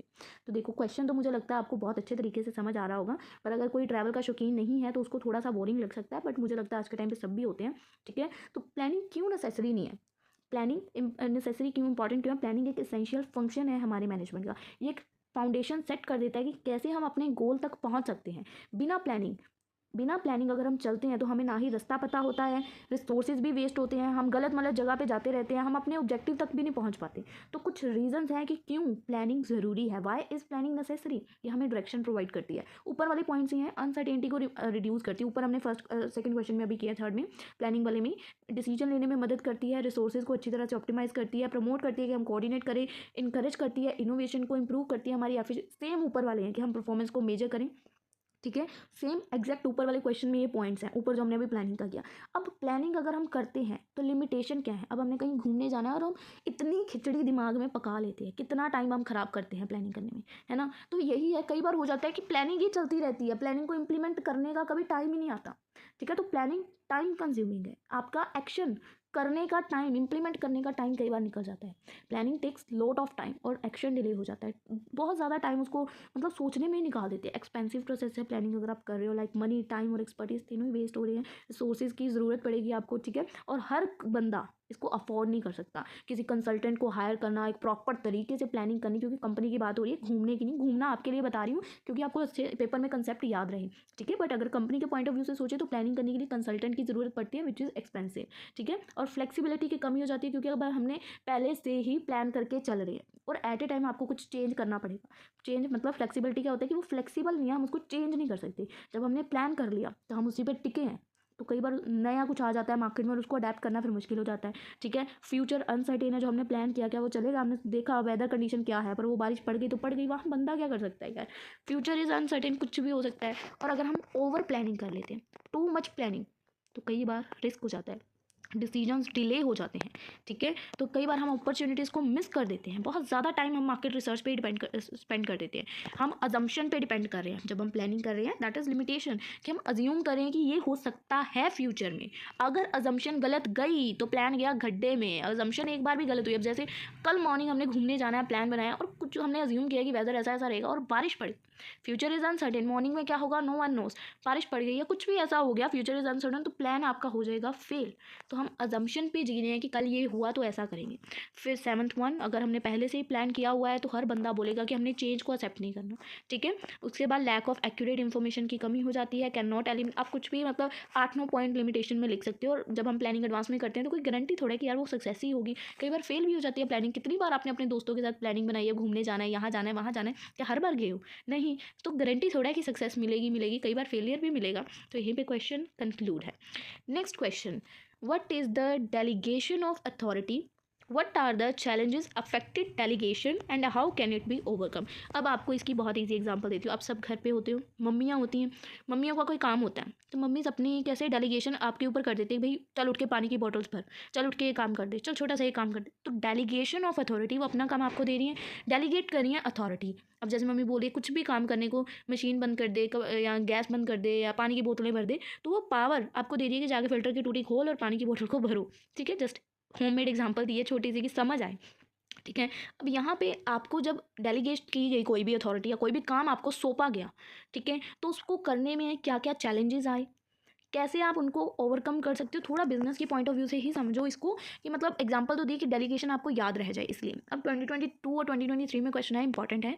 डेलीगेशन ऑफ अथॉरिटी एक वो प्रोसेस है जिसमें मैनेजर अपने टास्क को आगे असाइन कर देता है अपने सबॉर्डिनेट्स को या एम्प्लॉयज़ को, ठीक है। Which manager assign task and responsibility, और जो नेसेसरी अथॉरिटी यानी कि पावर है अपने सबॉर्डिनेट को असाइन कर देता है, बोलता है कि अब ये तू काम करेगा, सबॉर्डिनेट यानी कि एम्प्लॉय। इसमें इन्वॉल्व होता है कि हम उसको डिसीजन मेकिंग थोड़ी सी पावर भी दे रहे हैं एम्प्लॉय को, ठीक है। अकाउंटेबिलिटी मैनेजर के पास रहेगी पर ओवरऑल आउटकम एम्प्लॉय के पास आ जाएगा, ठीक है। तो उसको हम पावर दे रहे हैं कि तू डिसीजन ले सकता है, इस टास्क को कंप्लीट करना तेरी रिस्पॉन्सिबिलिटी है, मुझे कल सुबह तक ये प्रोजेक्ट कंप्लीट चाहिए। That is delegation of authority, कि मैनेजर ने थोड़ा काम अपने सबॉर्डिनेट को सौंपा और उसको थोड़ी पावर्स दी कि मॉर्निंग तक मुझे ये प्रोजेक्ट कंप्लीट करके दे। की एलिमेंट्स क्या होती है कि आपको अथॉरिटी मिल जाती है, यू हैव अ राइट कि आप उसके ऊपर डिसीजन ले सकते हो, कमांड कर सकते हो उस टास्क को कंप्लीट करने के लिए। आपको रिस्पॉन्सिबिलिटी मिलती है कि आपकी ड्यूटी होती है कि आपको उस टास्क को कंप्लीट करना है। Third one is accountability, responsibility मिल गई। अकाउंटेबिलिटी यानी कि जवाबदेही, अगर वो काम में गड़बड़ी हुई, मम्मी ने बोला गैस बंद कर दे पर आपने कम कर दिया, सिम कर दिया, सब्जी सारी सड़ गई, तो यू आर रिस्पॉन्सिबल। मम्मी से जो गालियां पड़ेंगी वो आप ही खाएंगे। अकाउंटेबिलिटी यानी कि रिस्पॉन्सिबल यानी कि जवाबदेही, अगर काम में गड़बड़ी हो जाती है तो ताने किसको खाने हैं, ठीक है। एग्जाम्पल क्या है, इन अ कंपनी जो मैनेजर है वो डेलीगेट कर देता है उसके टास्क को ताकि वो अपने प्रोजेक्ट रिपोर्ट को अच्छे से प्रिपेयर कर पाए। सबॉर्डिनेट के पास ये अथॉरिटी, क्योंकि अब उस सबॉर्डिनेट को मतलब सबॉर्डिनेट को मैनेजर ने अथॉरिटी दे दी, तो सबॉर्डिनेट के पास ये राइट अथॉरिटी है कि वो डाटा को कलेक्ट कर सकता है, डिसीजन ले सकता है उस रिपोर्ट को बनाने के लिए, और इंश्योर कर सकता है कि रिपोर्ट कंप्लीट हो और मैनेजर की एक्सपेक्टेशन को मीट करे। अब हम जब अपनी अथॉरिटी को डेलीगेट कर देते हैं, अपना काम दूसरे बंदे को थोड़ा सा शिफ्ट कर देते हैं, पावर को शिफ्ट कर देती है, तो उसकी क्या इंपॉर्टेंस होती है। अब जब मेरे पास हज़ारों काम है, उसमें से अगर मैं अपने 2 काम अपने छोटे भाई को सौंप देती हूँ तो मेरे पास थोड़ा सा टाइम बच जाएगा, मेरा टाइम मैनेज हो जाएगा, तो वही टाइम मैं अपने बाकी कामों को दे सकती हूँ, ठीक है। वैसे ही मैनेजर के पास पहली इंपॉर्टेंस क्या आती है, जब वो अपनी अथॉरिटी को डेलीगेट करता है, ये मैनेजर को अलाउ करता है कि उसके पास थोड़ा टाइम बचेगा तो वो और चीज़ों पर फोकस कर सकता है। Allow manager to focus on strategic task by delegating routine work, वो अपना रूटीन वर्क डेलीगेट कर देगा अपने सबॉर्डिनेट को, तो उसके पास टाइम बच जाएगा कि और चीज़ों पे वो ध्यान दे सकता है, ठीक। उसके बाद एम्प्लॉय की डेवलपमेंट आप बिल्ड कर मतलब जब वो आप अपनी अथॉरिटी को एम्प्लॉय को दे देते हो, डेलीगेट कर देते हो, तो धीरे धीरे जब वो काम करता है एम्प्लॉय भी तो डेवलप करेगा, उसकी स्किल्स, उसका कॉन्फिडेंस भी तो बढ़ेगा ना। थर्ड वन इज उसकी एफिशिएंसी इंक्रीज होगी, टास्क कंप्लीट होगा, जल्दी कंप्लीट होगा, काम डिस्ट्रीब्यूट हो जाएगा, टीम मेंबर्स अच्छे से काम करेंगे। डिसीजन लेने में उसको मतलब बंदे को पता चलेगा कि कैसे थोड़ी सी रिस्पॉन्सिबिलिटी लेनी है, कैसे काम करना है, क्विक डिसीजन कैसे लेना है, तो वो डिसीजन मेकिंग अच्छी होगी। एम्पावरमेंट, एम्प्लॉयज़ को इंकरेज करेगा कि वो ओनरशिप लें, काम को कंप्लीट करें, ठीक है। उसके बाद चैलेंजेस क्या आते हैं, अगर आपको इफेक्टिव अच्छे तरीके से डेलीगेशन करनी है तो क्या क्या चैलेंजेस आते हैं। चैलेंजेस क्या आते हैं, जब भी मेरे पास जैसे कोई काम है, अब जैसे मेरे को लेक्चर्स या आपके रिकॉर्ड करने होते हैं, तो मेरे पास चैलेंज आते हैं जब मुझे किसी से मतलब अपना काम मेरे को लगता है बहुत ज़्यादा है, पर मुझे किसी को करवाने से ना किसी से डर लगता है। मुझे ये होता है कि पहला यहाँ पे तो जो लिखा है मुझे वो तो नहीं होता, मुझे ये होता है कि जिस तरीके से क्या मैं काम करती हूँ क्या वो भी वैसे ही करेगा, क्या वो भी उसी तरीके से वो काम को समझा पाएगा, क्या वो उसी तरीके से सोचेगा कि नोट्स को ऐसे बनाना है कि सबकी समझ में आ जाए, है ना। तो ये कुछ चैलेंजेस आते हैं कि मैं अपना काम किसी को डेलीगेट तो करना चाहती हूँ, पर मुझे कुछ दिमाग में बातें आती हैं कि कोई बंदा क्या मेरी रिस्पॉन्सिबिलिटी अच्छे से उठा पाएगा इस तरीके से जैसे मैं कर रही हूँ। तो कई बार ये चैलेंजेस आते हैं मेरे आगे, ठीक है। मैं अपने पर्सनल एक्सपीरियंस से बता रही हूँ। मुझे बहुत सारे लोग बोलते हैं कि किसी को जॉब पे रख लो, कोई काम आपकी मदद कर देगा, but sometimes as a new किसी को हायर करना, फर्स्टली ट्रस्ट करना पॉसिबल नहीं है, ट्रस्ट की कमी होती है, ठीक है। सेकेंडली अगर मैं अपनी ट्रिक्स किसी के साथ शेयर करूँगी तो कंट्रोल मेरा खत्म हो जाएगा, ठीक है। थर्ड, वो उतनी डेलीगेशन के साथ काम नहीं करेगा जितने मुझे लगता है कि होना चाहिए, क्योंकि उसका अपना काम नहीं है, वो सिर्फ एक 9 to 5 जॉब कर रहा है ना। तो कुछ चैलेंजेस आते हैं, तो यहाँ पे पहला क्या है कि लूज हमारा कंट्रोल छूट जाएगा हमारे हाथ से। सेकेंड, हम किसी पे जल्दी ट्रस्ट नहीं कर सकते। थर्ड, हम जिस बंदे को काम सोच रहे हैं दे रहे हैं उसके पास उतनी ट्रेनिंग नहीं है, उसके पास उतनी स्किल्स नहीं है कि हम उसको टास्क दे रहे हैं और वो उतनी अच्छी से कंप्लीट करेगा, उसने उतने धक्के नहीं खाए जितने हमने खाए हैं इस लेवल तक पहुँचने के लिए, ठीक है। कई बार होता है कि हम ऑनलाइन किसी को अपना टास्क दे देते हैं कि ये काम करना है, तो अनक्लियर कम्युनिकेशन हो जाती है, क्लियरली हम टास्क को डिफाइन नहीं कर पा रहे, ठीक है। रिलेस्टेंस ऑफ सबॉर्डिनेट, यानी कि कई बार हमारा बंदा जिसको हम काम देना चाहते हैं उसका मन ही नहीं होता काम करने का, वो अनविलिंग है, वो और रिस्पॉन्सिबिलिटी नहीं लेना चाहता, उसके पास अपने हज़ारों काम है, ठीक है, और वो अवॉइड करता है कि उसने नया प्रोजेक्ट नहीं लेना। कई बार हमारा सबॉर्डिनेट ओवर बर्डन हो जाता है जब हम उसको बहुत सारे टास्क सब डेलीगेट कर देते हैं। रेजिस्टेंस टू अकाउंटेबिलिटी, वो रेजिस्ट करता है कि अगर काम तो मैं कर दूंगा but I am not accountable. Accountable यानी कि जवाबदेही मैं नहीं हूँ अगर कुछ भी गड़बड़ होती है, ठीक है। कल्चरल और ऑर्गेनाइजेशनल कई बार बैरियर्स आते हैं, ठीक है। उसके बाद कैसे आप इन चैलेंजेस को ओवरकम कर सकती हो। चैलेंजेस मतलब जो भी आपके दिमाग में बातें आती हैं कि मैंने डेलीगेट करना है, तो इन चैलेंजेस को कैसे ओवरकम किया जाए। पहला, ट्रस्ट बिल्ड करो, सामने वाले के साथ रिलेशनशिप बनाओ, परखो, पहचानो बंदा क्या है, कॉन्फिडेंस में लो उसको, फिर उसको ट्रेनिंग दो, उसको ट्रेन करो, उसके अपने तरीके से उसको समझाओ कि ये काम ऐसे करना है, मेरा यही तरीका इससे करना है। कम्युनिकेट करो क्लियरली, छोटे से शुरू करो, छोटा टास्क पहले उसको डेलीगेट करके देखो कि क्या कैपेबिलिटी है, कैसे करता है, ठीक है। फिर उसकी एम्पावर करो एम्प्लॉयज़ को, अलाउ करो एम्प्लॉयज़ को कि आप डिसीजन लो, उनको थोड़ी अथॉरिटी दो, उनसे फिर फीडबैक लो कि कैसा लग रहा है आपको काम करके, टास्क कैसा हुआ, रेगुलरली रिव्यू लो कि क्या प्रोग्रेस है। बैलेंस करो वर्कलोड को, ये नहीं है कि एक दिन में सारा काम उनके सिर पे डाल दिया, नो, टास्क मैनेजमेंट का यूज़ करो और टूल्स को मॉनिटर करो, अच्छे से बैलेंस करो काम को, कि ये नहीं है कि एक ही दिन पे वर्कलोड है। और अकाउंटेबिलिटी को प्रमोट करो कि अगर काम तुम कर रहे हो तो तुम ही जवाबदेही हो, कोई और जवाब नहीं देगा। थोड़ी थोड़ी धीरे धीरे कॉन्फिडेंस बिल्ड होता है, ठीक है। तो क्या स्टेप्स हैं अगर आपको इफेक्टिव अच्छे तरीके से डेलीगेशन करनी है? राइट टास्क को चूज़ करो, राइट बंदे को चूज़ करो, अपनी एक्सपेक्टेशन कि आप उस बंदे से क्या एक्सपेक्ट कर रहे हो उस काम को लेके वो डिफाइन करो, अथॉरिटी दो उसको, उसको काम को थोड़ी थोड़ी देर बाद प्रोग्रेस चेक करते रहो, मॉनिटर करते रहो, रिजल्ट को एवेल्यूएट करो कि जो भी आपने सोचा है क्या वही है। अब आप अगर इफेक्टिवली डेलीगेट कर देते हो तो क्या बेनिफिट्स आते हैं? आपकी एफिशिएंसी इंप्रूव होगी, लीडरशिप डेवलपमेंट बढ़ेगी, मोटिवेट करोगे आप वर्कफोर्स को, स्ट्रेस आपका कम होगा और अच्छे से आप और कामों के लिए डिसीजन ले पाओगे। फ्रेंड्स, उसके बाद देखिए नेक्स्ट क्वेश्चन क्या है, डिफरेंस बिटवीन सेंट्रलाइजेशन एंड डिपार्टमेंटेशन। आपको इसके मेरिट्स और डीमेरिट्स बताने हैं। सबसे पहले देखो, ऑर्गेनाइजेशन का जो स्ट्रक्चर है क्रूशियल पार्ट है कि अगर आपको बिजनेस के गोल्स को अचीव करना है तो ऑर्गेनाइजेशन का स्ट्रक्चर अच्छा होना चाहिए।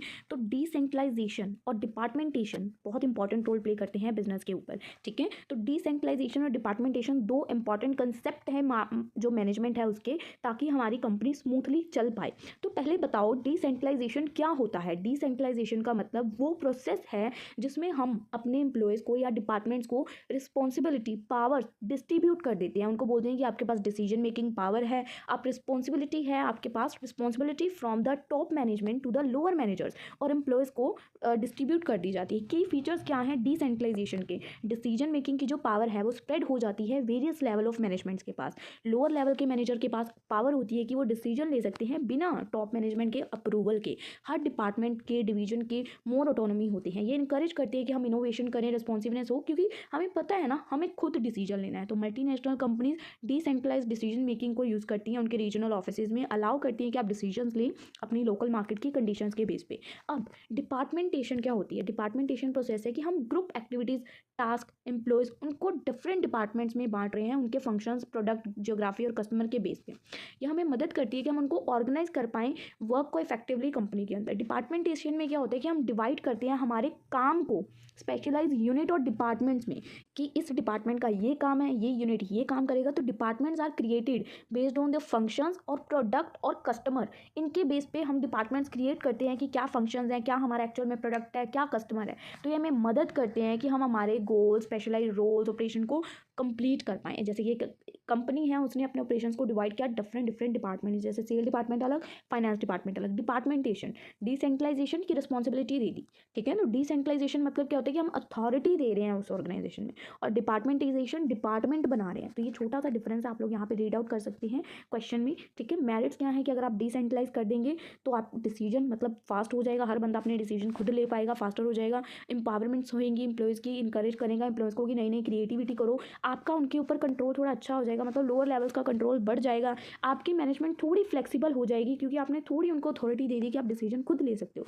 टॉप मैनेजमेंट पे बर्डन काफ़ी हद तक कम हो जाएगा। डीमेरिट्स क्या है कि रिस्क होता है कि कई बार डुप्लीकेट ना हो जाए, एक काम को दो बार ना कर दें, क्योंकि टॉप मैनेजमेंट यहाँ पे नहीं देख रही है। डिसेंट्रलाइज मतलब क्या, हर डिपार्टमेंट अपने डिसीजन खुद ले रहा है, ठीक है। तो यहाँ पे डिसेंट्रलाइजेशन मतलब रिस्क हो सकता है कई बार डुप्लीकेट ना हो जाए, यूनिफॉर्मिटी की कमी हो सकती है, ठीक है, हाई कॉस्ट पड़ सकती है, लिमिटेड कोऑर्डिनेशन नहीं उनके बीच अच्छे से बैठता, कंट्रोल की कमी हो जाती है, और कई बार कन्फ्लिक्ट ऑफ इंटरेस्ट यानी कि उनका मतलब कन्फ्लिक्ट हो जाता है इंटरेस्ट, मतलब उनका काम का जो अपना पर्सनल इंटरेस्ट है और वर्क इंटरेस्ट है, दोनों भिड़ जाते हैं एक दूसरे के साथ, ठीक है।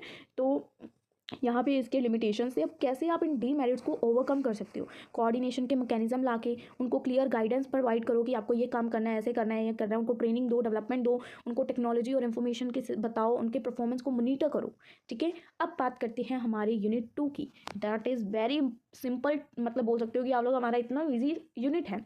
पहला क्वेश्चन, मोटिवेशन क्या होता है और उसकी थ्योरीज बताओ। मोटिवेशन क्या होता है?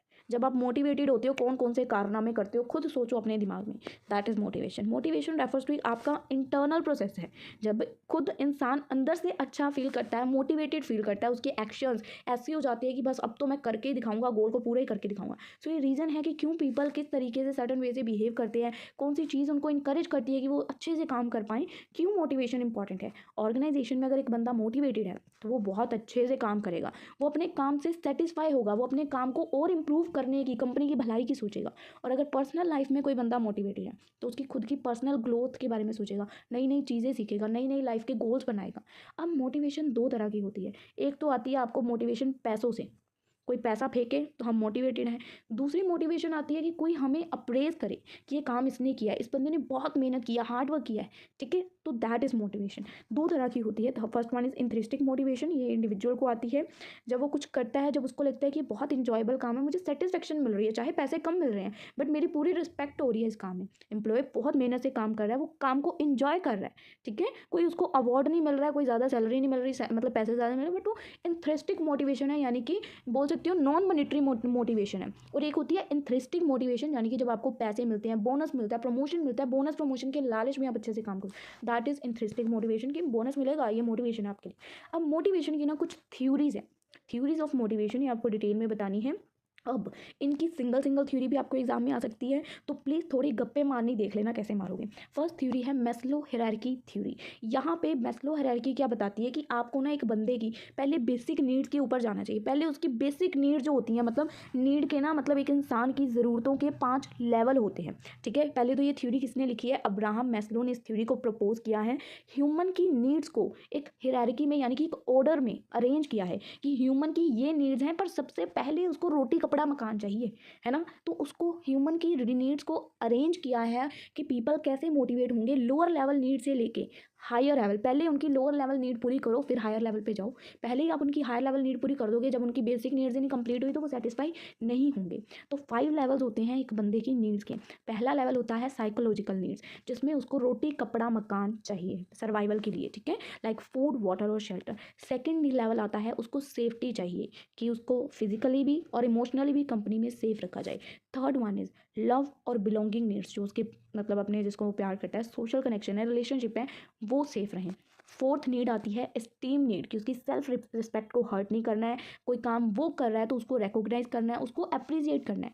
फिफ्थ लेवल आता है नीड का सेल्फ एक्चुअलाइजेशन नीड्स, ये उसकी पर्सनल ग्रोथ पे आता है, जब वो क्रिएटिविटी करता है, वन मतलब पोटेंशियल गोल्स को अचीव करता है। तो ये मतलब ना एक बंदे की 5 लेवल की नीड होती हैं। अब अगर आप 5वें नंबर वाली नीड सबसे पहले नंबर पे पूरी करने लग जाओगे, बेचारे के पास खाने पीने के लिए पैसे नहीं है, वो अपनी टेंशन में घूम रहा है, तो फिर वो काम नहीं करेगा, है ना। तो कह यहाँ पे ये थ्योरी हमें क्या बताती है कि आपको उसकी लोअर लेवल नीड से स्टार्ट करना है, सबसे बेसिक नीड पूरी करनी शुरू करनी है पहले, फिर हायर लेवल वाली नीड पे जाना है, ठीक है। तो यहाँ पे ये लिखा हुआ है, ये इसकी थ्योरी है फर्स्ट। सेकेंड थ्योरी क्या है, हसबर्ग 2 फैक्टर थ्योरी। हसबर्ग 2 फैक्टर थ्योरी है, इसमें 2 फैक्टर्स होते हैं। ये थ्योरी किसने लिखी थी, फ्रेडरिक हसबर्ग ने इस थ्योरी को प्रपोज किया था। 2 फैक्टर्स की बात की गई है, हाइजीन फैक्टर और मोटिवेटर फैक्टर। हाइजीन फैक्टर क्या होता है, ये बिल्कुल बेसिक है हाइजीन वाला, कि सैलरी, जॉब की सिक्योरिटी और काम करने की कंडीशन, जो चीज़ें नेसेसरी हैं, जिसकी वजह से बंदा, मतलब ये तो नहीं है कि सेटिस्फेक्शन मिल जाएगी, बट हाँ ये ज़रूरी है, हाइजीन के लिए इंपॉर्टेंट, मतलब काम करने के लिए ज़रूरी है। ये फैक्टर प्रिवेंट करते हैं डिससेटिस्फेक्शन बट डज नॉट, ये मोटिवेट नहीं करते हैं, पर ये ज़रूरी हैं, बेसिक चीज़ें हैं हाइजीन की, नो सैलरी, जॉब की सिक्योरिटी, काम करने की कंडीशन, हाइजीन फैक्टर। मोटिवेशन, जब उसको अपॉर्चुनिटीज़ दो, भाई तुम भी अचीवमेंट कर सकते हो, उसको रिकॉग्नाइज करो, उसकी पर्सनल ग्रोथ करो, दैट इज़ मोटिवेशन, ठीक है। यहाँ पे एग्जांपल्स दी गई हैं। उसके बाद थ्योरी आती है MC ग्रोग्रे थ्योरी एक्स और थ्योरी वाई। सबसे मतलब कह सकते हो सबसे गप्पे मारने वाली थ्योरी। थ्योरी एक्स पता कौन है, थ्योरी एक्स है आलसी बंदों के ऊपर, कि बंदे आलसी हैं तो उनको उनके सिर के ऊपर हर टाइम एक बंदा चाहिए कि उनको बोले ये काम करो, काम कर ले, काम कर ले, काम कर ले, मम्मी जैसे बोलती है उठ जा काम कर ले, है ना। थ्योरी एक्स वो है आलसी बंदों के ऊपर। थ्योरी वाई वो क्या है, थ्योरी वाई कुछ बच्चे ना सियाने होते हैं, मम्मियाँ हमें उनकी एग्जांपल देती हैं, वो देख शर्मा जी का बेटा अपने आप सारे काम करता है, दैट इज़ थ्योरी वाई, कि बंदा खुद से सेल्फ मोटिवेटेड है, खुद अपने काम करता है, सेल्फ रिस्पॉन्सिबल है, उसको उसके सिर पे हर टाइम कोई बंदा खड़ा हुआ नहीं चाहिए, ठीक है। तो डोगलास MC ग्रोग्रे ने इस थ्योरी को डेवलप किया था। उनके 2 पर्सपेक्टिव थे कि बंदे 2 तरह के होते हैं, एक होते हैं लेजी आलसी और एक होते हैं सेल्फ मोटिवेटेड, ठीक है। थ्योरी एक्स बताती है कि मतलब लोग लेजी भी होते हैं, काम को डिसलाइक भी करते करते हैं, उनको हर टाइम कोई ना कोई मतलब कंट्रोल करने वाला, सिर पे खड़े रहने वाला, जो उनको स्ट्रिक्टली कंट्रोल करे, वो बंदा चाहिए होता है। और थ्योरी वाई अज्यूम करती है कि लोग सेल्फ मोटिवेटेड हैं, वो अपने काम को इंजॉय करते हैं, वो खुद से उठ के काम करते हैं। हमारे जैसा आलसी बंदा बेड से उठ के बर्तन ही रसोई में रखता है। थ्योरी वाई वाले बंदे देखो कितने अच्छे होते हैं। सो एग्जाम्पल दी गई है। Fourth theory, Vroom expectancy theory.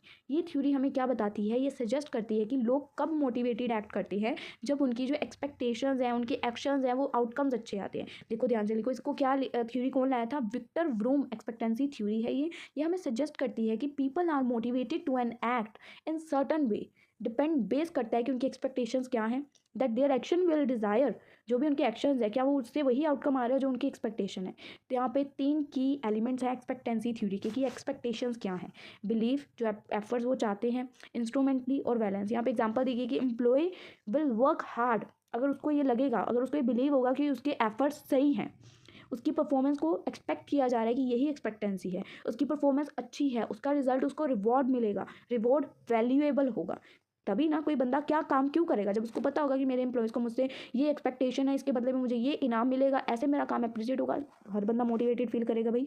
Fifth theory, Adams equity theory. ये थ्योरी जॉन स्टेंजिंग एडम ने प्रपोज की थी कि एम्प्लॉयज़ को मोटिवेट करने के लिए, कि जब उनको लगेगा कि उनके साथ फेयरनेसली उनको डिस्ट्रीब्यूट किए जा रहे हैं, जो भी इनाम कंपनी में दिए जा रहे हैं वो फेयरलेसली दिए जा रहे हैं, जो बंदा अच्छे से काम करेगा उसको मिलेगा, तो हर बंदा अपने एफर्ट लगाएगा कि वो इनाम मुझे मिले, है ना। जब हम सबको इक्वली ट्रीट करेंगे तो तभी सब लोग इक्वली अपना 100% देना शुरू करेंगे। Next, Skinner reinforcement theory. Skinner reinforcement theory focus करती है कि कैसे बिहेवियर शेप करता है थ्रू इन्फोर्समेंट, चाहे वो पॉजिटिव है चाहे नेगेटिव। एग्जांपल, एक मैनेजर है, वो आपको प्रेज कर रहा है, manager give praise when an employee complete a task, तो अहेड ऑफ टाइम ये मोटिवेट करेगा एम्प्लॉयज़ को कि आप अच्छे से और काम करो। पर यहीं पे अगर वो मैनेजर, मैंने अच्छा काम किया, मुझे गलत 4 बातें सुना के चला गया कि तूने अपना दिमाग लगाया, तो लगाया कैसे, तो यहाँ पे नेगेटिव इंपैक्ट पड़ेगा। ठीक है, तो ऐसे करके नेक्स्ट थ्योरी क्या है, लोके गोल सेटिंग थ्योरी। ये एडविन लोके गोल सेटिंग थ्योरी है, ये स्पेसिफिक करती है स्पेसिफिक चैलेंजेस, गोल्स, ताकि हम हायर मोटिवेशन हमें मिले।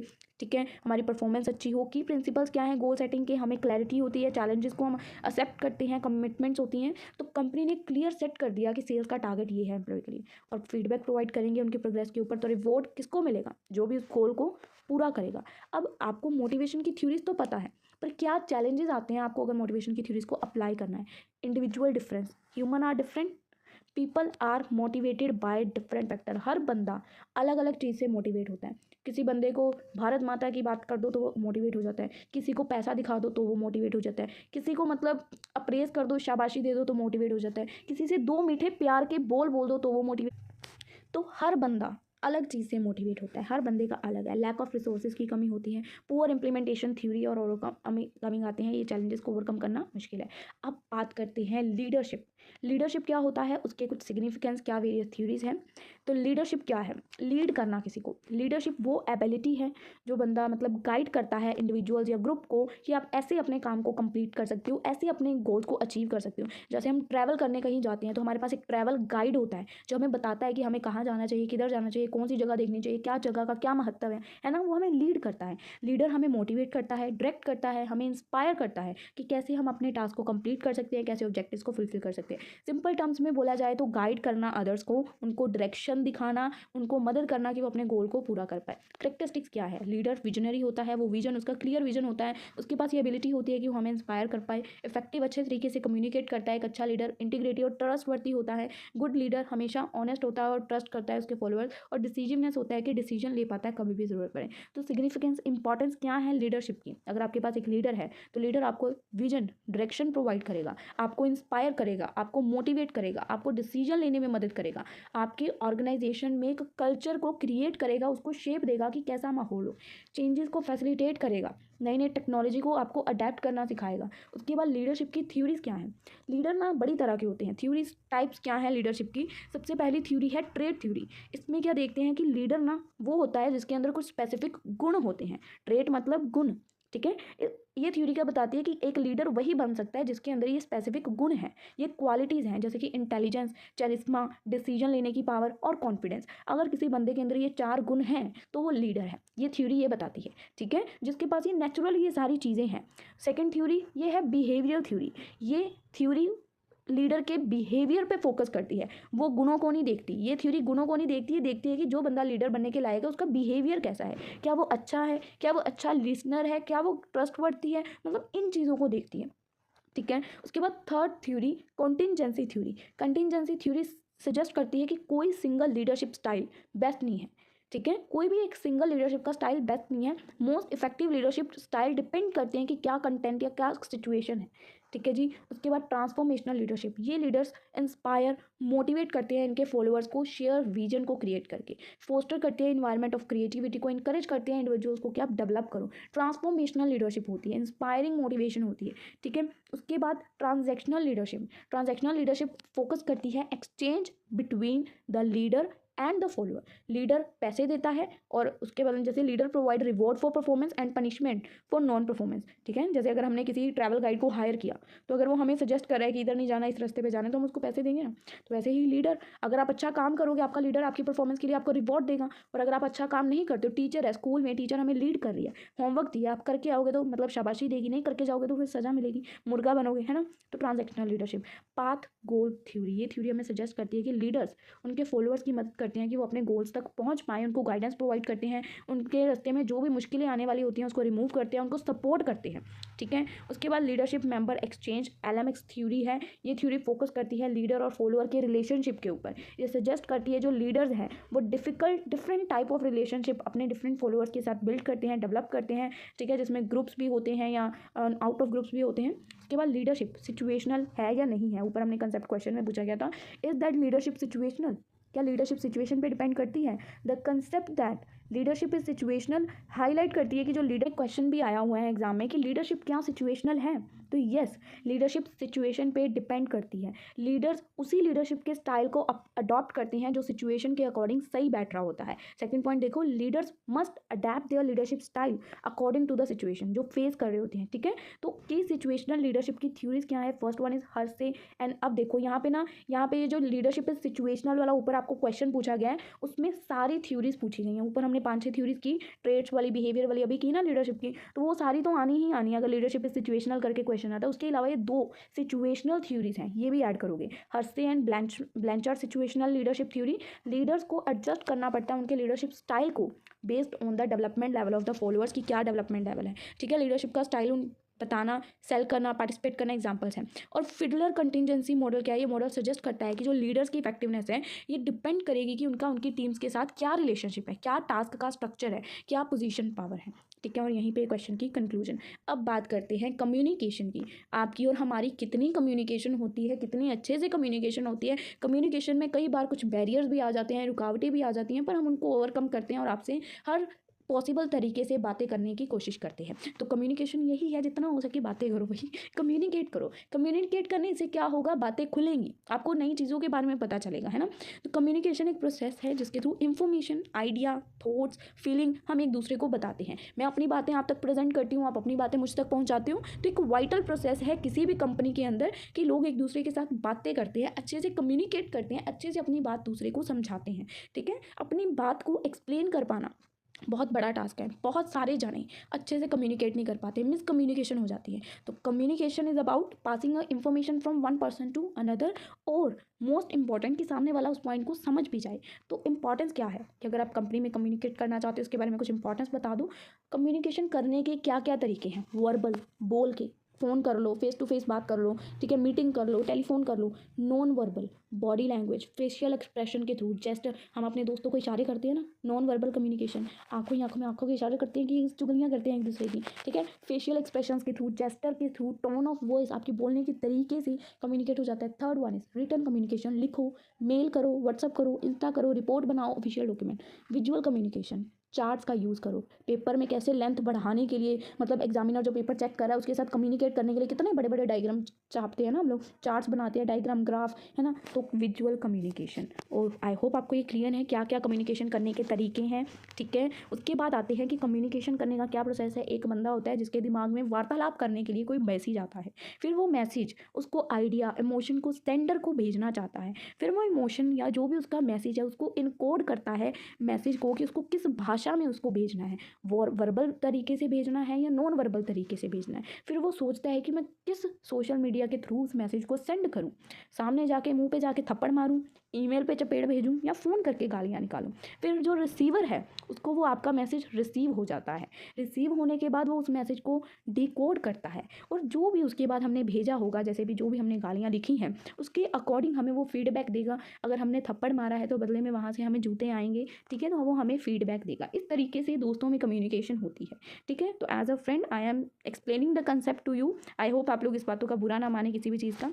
अब जब भी हम किसी के बंदे के साथ कंपनी में कम्युनिकेशन करने की कोशिश करते हैं तो क्या बैरियर्स आते हैं? पहली बैरियर्स आते हैं फिजिकल बैरियर्स। हाय बोलो कि फिजिकल बैरियर्स क्या होते हैं? अब सोचो एक कंपनी में हम काम कर रहे हैं, हाय उसमें इतने एम्प्लॉयज़ हैं, चिल्लम चिल्ली चल रही है एक दूसरे पर, मतलब नॉइजी इन्वायरमेंट है पूरा। टेक्नोलॉजी क्या करेगी वहाँ पे, इंटरनेट अच्छा चल नहीं रहा है, ठीक है। तो फिजिकल बैरियर्स हैं।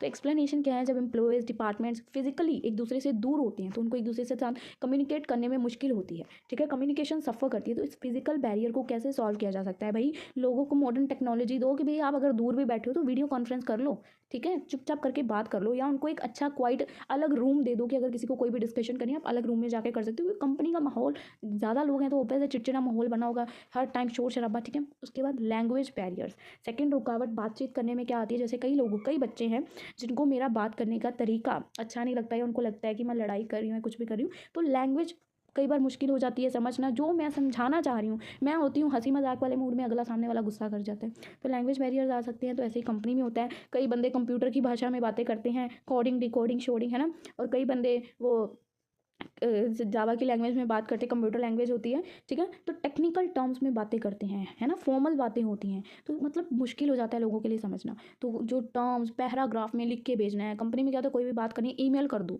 है ना, तो जिसकी वजह से कई बार कन्फ्यूजन हो जाती है, क्योंकि कॉम्प्लेक्स लैंग्वेज है, मिस इंटरप्रिटेंट हो जाता है मैसेज जो हम कहना चाह रहे हैं। जो मैसेज मैं आपको अपनी सिंपल सादी भाषा में देना चाह रही हूँ, अगर वही भाषा में आपको मतलब इतनी इंग्लिश की टफ सी लाइन लिख दूँ तो क्या मैसेज आप तक इंटरप्रिटेंट होगा, कितनी कन्फ्यूजन हो जाएगी। तो इसको कैसे कम ओवरकम कर सकते हो? सिंपल क्लियर लैंग्वेज का इस्तेमाल करो, जो मतलब टफ वर्ड्स का यूज़ कम करो, ठीक है, कि ऐसे शब्दों का इस्तेमाल करो कि सभी को आसान आराम से समझ आ जाए।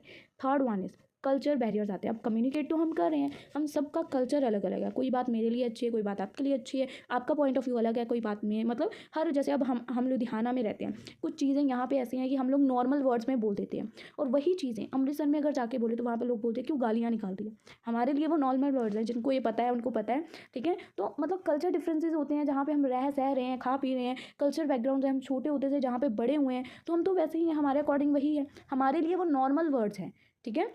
पर कई जगह पे वो गालियाँ हैं, तो है, अब क्या कर सकते हैं। Fourth one is emotional barriers, personal emotion, like हम किसी से गुस्सा है, हमारा स्ट्रेस है, कोई फेयर है, कोई डर है, कोई मैसेज हमें क्लियर नहीं हुआ, तो इमोशनल बैरियर्स होते हैं, ठीक है। आप इंकरेज कर सकते हो एक ओपन सपोर्टिव इन्वायरमेंट ओवरकम करने के लिए। उसके बाद परसेप्चुअल बैरियर्स है, बंदे का अपना परसेप्शन होता है, अपना इंटरप्रिटेशन होता है, different perception interpretations same message के लिए, पीपल डिफरेंटली बातों को समझते हैं, हर बंदे का अपना एक्सपीरियंस है। कोई बंदा एक बात बोल रहा है, उसके सामने दो बंदे बिठा देना तो पक्की बात है उस एक बात का दोनों इंसान अलग अलग मतलब निकालेंगे। हर बंदे के अपनी एक्सपीरियंसेस है, क्योंकि हर बंदे का हर चीज़ को देखने का नज़रिया अलग है, हर बंदे का अपना पर्सपेक्टिव है, ठीक है। उसके बाद ऑर्गेनाइजेशन में भी बैरियर्स होते हैं, ब्यूरोक्रेटिक लेयर्स होते हैं, ठीक है, आप उसको भी कम कर सकते हो। टेक्नोलॉजी, भाई इंटरनेट नहीं चलेगा तो फिर आप काम कहाँ से करोगे कंपनी में, है ना, तो टेक्नोलॉजी बैरियर्स तो आते ही आते हैं, कोई नया सॉफ्टवेयर आ गया, कुछ भी आ गया। उसके बाद स्टेटस एंड हियरार्किकल बैरियर्स पता है आपको, कई बार शोर शराबा होता है, नॉइज़ की बैरियर्स, इन्फॉर्मेशन कई बार आपके पास मतलब इतनी ओवरलोड हो जाती है, इतनी ज़्यादा ईमेल सेंड कर देते हैं, कितनी ज़्यादा इन्फॉर्मेशन भेज देते हैं कि मतलब एक्चुअल इन्फॉर्मेशन तो उसमें से गायब ही हो जाती है, ठीक है। अब आप कम्युनिकेशन बैरियर्स को कैसे कम कर सकते हो? सामने वाले की बातें ध्यान से 2 मिनट सुन लोगे, कुछ बिगड़ थोड़ा जाएगा। तो एक्टिव लिसनर बनो, बोलना ही नहीं सुनना भी सीखो, ठीक है। तो सबसे फर्स्ट बैरियर को सॉल्व करने के लिए क्या है? एक्टिव लिसनिंग, क्लैरिटी और कॉन्शियसनेस होना चाहिए, क्लियरली बोलो, अननेसेसरी फालतू की चीज़ों को अवॉइड करो। फीडबैक इफेक्टिवली बनाओ, भाई आप फीडबैक दो, ठीक है, कि आपको समझ भी आया है, नहीं आया तो मैं दोबारा समझाऊँ। एम्पैथी और इमोशनल इंटेलिजेंस हो, टेक्नोलॉजी का यूज़ करो, कम्युनिकेशन के ओपन चैनल्स का यूज़ करो। नेक्स्ट क्वेश्चन क्या है, डिफरेंस बिटवीन कोऑर्डिनेशन और कोऑपरेशन, दोनों में डिफरेंस क्या है। दोनों वर्ड्स बड़े सिमिलर से लगते हैं, कोऑर्डिनेट करना और कोऑपरेट करना। अगर आप अपने दिमाग में सोचो तो आप सोचोगे इसमें डिफरेंस है क्या, तो आपको यहाँ पे बताने हैं कि और कुछ मेथड्स बताने हैं कोऑर्डिनेशन के।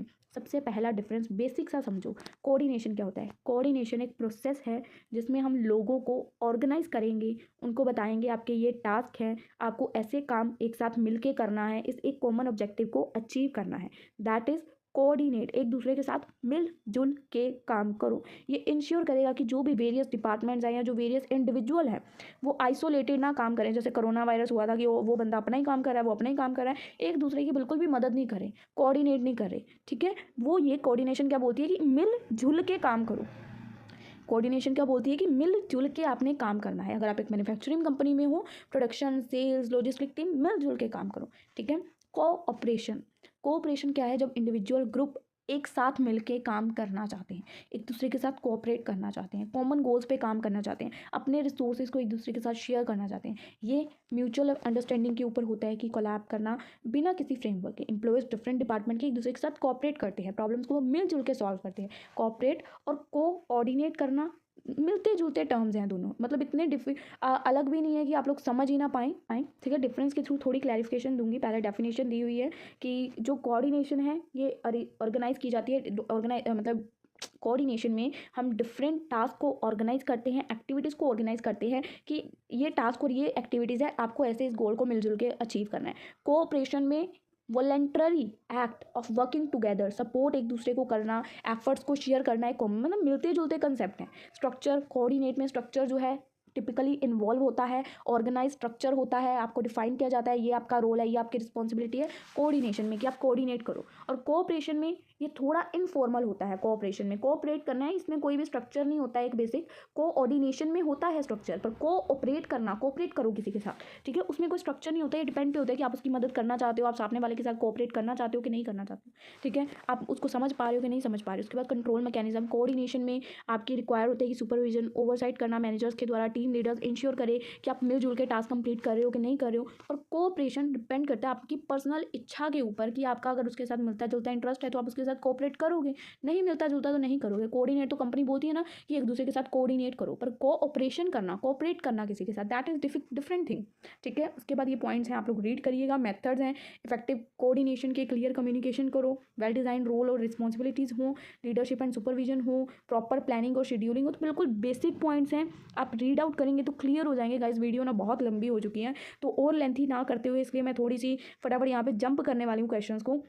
मेन है कि आपका कंसेप्ट क्लियर हो जाए, ठीक है। तो आई थिंक आपको क्लियर है। अब एक क्वेश्चन और आया हुआ है 2023 में, coordination is the essence of management. क्या आप इस स्टेटमेंट के बारे में बता सकती हैं। तो कोऑर्डिनेशन, कोऑर्डिनेट करना हमने अभी ऊपर देखा, कंपनी के अंदर आपको फोर्स किया, मतलब होता है कि आपको एक दूसरे के साथ कोऑर्डिनेट करना ही करना है।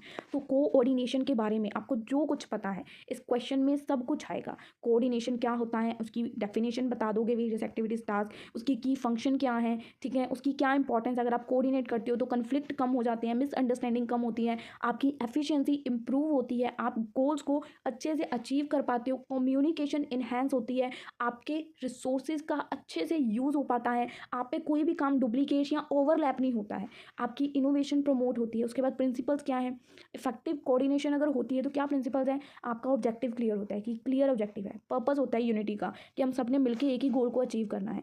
इफेक्टिव कम्युनिकेशन पॉइंट्स देखो वही घूम रही है हेडिंग्स, फ्लेक्सिबिलिटी होती है, रेसिप्रोकल रिलेशनशिप होता है, कंटिन्यूटी होती है, कंटिन्यूस। अब ये तो है नहीं कि आज मैंने आपके साथ कोऑर्डिनेट कर लिया, कल मैं बोल रही हूँ मेरा मन नहीं है चल निकल यहाँ से, नहीं, कंटिन्यूटी है, करने वाला है, एक वन टाइम एक्टिविटी नहीं है, म्यूचुअल अंडरस्टैंडिंग होती है। तो बिल्कुल बेसिक चीज़ें हैं। चैलेंजेस क्या आते हैं, लैक ऑफ कम्युनिकेशन, कोऑर्डिनेशन में अगर आप बात ही नहीं करोगे तो आप कोऑर्डिनेट कैसे करोगे, क्लैरिटी की कमी होना, ठीक है, कल्चर अलग अलग होना, कन्फ्लिक्ट होना, आपके गोल्स और आपकी प्रायोरिटी, वो बोला मैं पहले ये काम करूँगा, वो बोलेगा नहीं पहले यहाँ से शुरू करेंगे। रेजिस्ट, कुछ लोग चेंज को एक्सेप्ट नहीं करते, रेजिस्ट करते हैं कि हम चेंज को एक्सेप्ट नहीं करेंगे। ट्रस्ट और कोऑपरेट की कई बार कमी हो जाती है। नेक्स्ट क्वेश्चन, कंट्रोल क्या है, आपका लास्ट चैप्टर है control, I hope you know that, ठीक है। तो भागने की कोशिश मत करना, देखो मैं इतना पढ़ा रही हूँ, थोड़ा टिक के देख लो, तुम लोगों के लिए बेस्ट है। तो चलिए गाइज अब देखते हैं हमारा next question. Explain the concept and nature of control. आपका लास्ट चैप्टर है, इसकी इंपॉर्टेंस क्या है। कंट्रोल करना किसी चीज़ को, एक फंडा कंपनी में चीज़ों को कंट्रोल नहीं करेंगे तो चीज़ें उधर पुधर हो जाएंगी, है ना। तो एक प्रोसेस है इंश्योर करना कि जो ऑर्गेनाइजेशन की एक्टिविटीज़ हैं वो अलाइन रहें, गोल प्रॉपर हो, ऑब्जेक्टिव्स हों। तो कंट्रोल मदद करता है मैनेजर्स की, आप मॉनिटर कर पाओ परफॉर्मेंस को, एम्प्लॉयज़ की, डिपार्टमेंट्स की, प्रोसेस को, इंश्योर करो कि ऑर्गेनाइजेशन सही डायरेक्शन में जा रही है। तो कंसेप्ट क्या है कि कंट्रोल करना, गाइड करना, मॉनिटर करना, करेक्ट करना कंपनी की एक्टिविटीज़ को, ठीक है। तो कंट्रोल सिर्फ ये नहीं है कि आपने उनकी गलतियां निकालनी है, उनको इंश्योर करना कि भाई जो हमने सोचा है हमें वही डिज़ायर आउटकम चाहिए, ये डायरेक्शन में आपको जाना है, ठीक है। तो गोल क्या है, नेचर का मतलब कंट्रोल का क्या नेचर है, ये गोल ओरिएंटेड होता है, गोल्स के बारे में होता है। ये एक ऑन गोइंग प्रोसेस है, मतलब ये नहीं है आज आपने कंट्रोल किया कल आप चेक ही नहीं करें। ऑन गोइंग प्रोसेस है, कंटिन्यूस प्रोसेस है, करेक्टिव एक्शंस आपको बताता है कि डायरेक्शन क्या लेनी है, आगे के बारे में सोचता है, फॉरवर्ड लुकिंग करता है, सिस्टमैटिक और स्ट्रक्चर होता है कंट्रोल, फ्लेक्सिबल होता है, ठीक है, इनमें स्टैंडर्ड्स इन्वॉल्व होते हैं। इंपॉर्टेंस क्या है अगर कंट्रोल इन मैनेजमेंट होता है तो इंश्योर करता है कि जो कंपनी के गोल हैं वो अचीव हों, कोई भी बेवकूफ़ी की वजह से वो गोल ऐसा ना हो कि हम अचीव ना कर पाएँ। प्रमोट करता है कि रिसोर्सेज का अच्छे से इस्तेमाल हो। कंट्रोल में क्या है, हम कंट्रोल कर रहे हैं, हर चीज़ को चेक कर रहे हैं, ठीक है। डिटेक्ट करना, कोई भी अगर गलती हो रही है, प्रॉब्लम हो रही है, उसको करेक्ट करना, ठीक है। इम्प्रूव करना, ऑर्गेनाइजेशन की परफॉर्मेंस को धीरे धीरे और इम्प्रूव करना, ग्रोथ की तरफ ध्यान देना। प्रमोट करना कि जो बंदा काम कर रहा है वो रिस्पॉन्सिबिलिटी भी ले और अकाउंटेबल भी हो। डिसीजन मेकिंग को इन्हांस करना, फैसिलिटेट करना कि ऑर्गेनाइजेशन अडेप्ट कर पाए कोई भी नया चेंजेस आए तो। अब कंट्रोल, अगर आप किसी चीज़ को कंट्रोल करना चाहते हो, कंपनी को कंट्रोल करना, तो उसका क्या प्रोसेस है। पहले आपको स्टैंडर्ड सेट करने होंगे कि मुझे किस चीज़, किसकी परफॉर्मेंस को कंट्रोल करना है, किसकी परफॉर्मेंस को मेजर करना है। स्टैंडर्ड सेट होने चाहिए कि किसकी मेजर को, परफॉर्मेंस को मेजर करना है, बंदा कौन है, स्पेसिफिक, ठीक है, क्या अचीवेबल है, क्या रियलिस्टिक है, सब कुछ टाइम बाउंड, क्या मुझे मेजर करना है, सब कुछ आपके क्लियर स्टैंडर्ड सेट होने चाहिए, ठीक है, कि एक्चुअल में आप क्या एक्सपेक्ट कर रहे हो, क्लियरली सबको पता होना चाहिए। अब ये तो है नहीं आपने किसी को बताया नहीं मुझे आपसे क्या एक्सपेक्टेशंस है और आप उसको कंट्रोल करने जा रहे हो और फिर गालियाँ निकाल रहे हो, मैंने तो ये बोला ही नहीं करने को। पहले ही क्लियरली बता दो हम ये आपसे एक्सपेक्ट कर रहे हैं, तो जब आप कंट्रोल करो तो कोई दिक्कत ना आए। मेजर करते हैं फिर सेकंड नंबर पर हम परफॉर्मेंस को, अभी हमने स्टैंडर्ड्स को सेट कर लिया ऊपर, फिर अब हम परफॉर्मेंस को मेजर करेंगे, अपने स्टाफ को कंपेयर करेंगे कि जो हमने सोचा है, जो हमने एक्सपेक्ट किया है कि ये काम इस तरीके से होना चाहिए, क्या वो उसी तरीके से हो रहा है, हम चेक करेंगे, कंपेयर करेंगे परफॉर्मेंस को। अगर कुछ भी गड़बड़ है तो हम उसके अगेंस्ट करेक्टिव एक्शंस लेंगे और उस चीज़ को कंपनी के गोल्स को पूरा करने वाली डायरेक्शन में मोड़ देंगे कि कंपनी के गोल्स सफ़र ना करें। कंट्रोल के टाइप्स क्या है, फीड फॉरवर्ड कंट्रोल होता है, यानी कि ये प्ले मतलब अगर एक्टिविटी अभी शुरू नहीं हुई तो इसमें हम लोग पोटेंशियल इश्यूज़ को आइडेंटिफाई करते हैं, इंप्लीमेंट करते हैं सॉल्यूशंस को, मतलब प्रॉब्लम हमने पहले ही आइडेंटिफाई कर ली कि मतलब आने वाले समय में ये प्रॉब्लम्स आ सकती हैं। जैसे हम फॉर एग्जांपल वेदर ही देखते हैं, वेदर में दिखा 4 दिन बाद बारिश दिख रही है, हमने पहले ही प्रॉब्लम देख ली, अब हम पहले ही उसका सोल्यूशन इंप्लीमेंट कर सकते हैं, प्रॉब्लम के आने से पहले उसको करेक्ट कर देना। फीड फीड फीड करना, फुल करना, फॉरवर्ड कंट्रोल, आने वाली चीज़ के, आने वाली अनसर्टेनिटी को पहले ही कंट्रोल करके फीड कर दो, फिल कर दो, सोल्यूशन से उसको ख़त्म कर दो। सेकेंड, कॉन्करेंट कंट्रोल, उसी टाइम पे, जैसे रियल टाइम पे आपको कितने मटेरियल, स्टाफ, लेबर की ज़रूरत पड़ी, उसी टाइम पे उसको हायर या फायर कर दो। फीडबैक कंट्रोल, थर्ड वन, अब हो गया फीडबैक लेना कि कैसे कंट्रोल किया जा सकता था। फीडबैक कंट्रोल कब अक्कर होता है, आफ्टर द एक्टिविटीज़ कंप्लीटेड, इसमें हम अनाउंस करते हैं हमारे रिजल्ट को। अब इफेक्टिव कंट्रोल के क्या प्रिंसिपल है, कंट्रोल जो है वो ऑब्जेक्टिव के बेस पे होना चाहिए, फ्लेक्सिबल होना चाहिए, टाइम पे होना चाहिए, कॉस्ट इफेक्टिव होना चाहिए और बैलेंस्ड कंट्रोल होना चाहिए, ठीक है। अब क्वेश्चन क्या है guys, let's start the last question of this video, इसके बाद आप सब लोग फ्री हो जाएंगे। प्लीज़ लास्ट क्वेश्चन अच्छे से सुनिएगा, बहुत इजी है, ऊपर वाले क्वेश्चन से ही पूरा कनेक्टेड है। क्वेश्चन क्या है, what are the basic steps, क्या है कंट्रोल के, हमने ऊपर वाले क्वेश्चन में भी देखे बेसिक स्टेप्स, और रिलेशनशिप क्या है प्लानिंग और कंट्रोल का। ऊपर वाले क्वेश्चन में बेसिक स्टेप्स देखे हमने कंट्रोल के, कि कंट्रोल करने के लिए पहले आपको एक स्टैंडर्ड सेट करना है, देन आपको एक्चुअल परफॉर्मेंस को मेजर करना है, परफॉर्मेंस को उसके स्टैंडर्ड्स के साथ फिर आप मेजर करोगे, कंपेयर करोगे कि जो सोचा वो हुआ या नहीं, फिर आप करेक्टिव एक्शन लोगे अगर कुछ भी गड़बड़ है, then feedback and follow up. ऊपर भी हमने डिटेल में लिखा, इसलिए यहाँ पे इन शॉर्ट लिखा है कि आपको लर्न करना इजी रहे, ठीक है। अब प्लानिंग और कंट्रोल के बीच में एक्चुअल में रिलेशनशिप क्या है, क्या, ठीक है। तो प्लान करना और कंट्रोल करना, प्लानिंग में हम एडवांस में सब कुछ सोचते हैं, प्लान करते हैं काम को शुरू करने से पहले। कंट्रोल में प्लान इंप्लीमेंट होने के बाद हम उसको कंट्रोल करते हैं। The process of planning is setting objective, determine करना कि क्या एक्शंस लेंगे, कब लेंगे अपने गोल्स को अचीव करने के। कंट्रोल प्रोसेस करना, जो हमने एक्शन सोचा, जो हमने सोचा उसको जब हमने हमने इम्प्लीमेंट किया तो उसको कंट्रोल मोनीटर करते रहना कि जो हमने सोचा है वही होता रहे। प्लानिंग और कंट्रोल का बिल्कुल बेसिक सा डिफरेंस है आप लोगों की स्क्रीन पे, ईजिली है, रीड करोगे आराम से आ जाएगा, बेसिक चीज़ें लिखी हुई हैं। और इसी के साथ मैं आप सबसे अलविदा लेना चाहूँगी। वीडियो बहुत लंबी कर दी है हमने, पर आई मेक श्योर कि आप लोगों के कंसेप्ट क्लियर हो, क्या कंट्रोल होता है, क्या प्लानिंग होता है, क्या कम्युनिकेशन होता है, क्या लीडरशिप होता है, क्या हेनरी फ्यूल ने थ्योरीज बताई। आई थिंक आप लोगों के दिमाग में 90% सिलेबस मैंने घुसा दिया है। बाकी एक वीडियो का डिस्क्लेमर ज़रूर देना चाहूँगी कि ये वीडियो में सिर्फ पिछले 3 सालों के पेपर ही हैं। अगर इनके अलावा अगर आपको कोई और क्वेश्चन इंपॉर्टेंट लगता है प्लीज़ उनको करके जाएँ। हमारी पर्सनल रिकमेंडेशंस होती हैं कि आप उनको भी करें। अगर आपको कोई फाइनल मतलब ऐसे होता है ना, गट फीलिंग आ रही है कि पेपर में क्वेश्चन आएगा ही आएगा, तो प्लीज़ उसको भी करके जाइए। हमारी रिकमेंडेशन है, आप अपनी इंट्यूशन नहीं हमारी रिकमेंडेशन सुन के करके ज़रूर जाऊँ। That's all about today's video. I hope आप लोगों का लास्ट एग्जाम बेस्ट एग्जाम रहे और इसके बाद आप लोग कुल्लू मनाली की अपनी प्लानिंग स्टार्ट कर दो, घूमने जाओ, एंजॉय करो। लास्ट एग्जाम के लिए बेस्ट ऑफ लक। मिलेंगे अब हम लोग आपके साथ आपके अगले सेमेस्टर में। तब तक के लिए स्टे ट्यून्ड, गुड बाय और अपडेट्स लेते रहिएगा।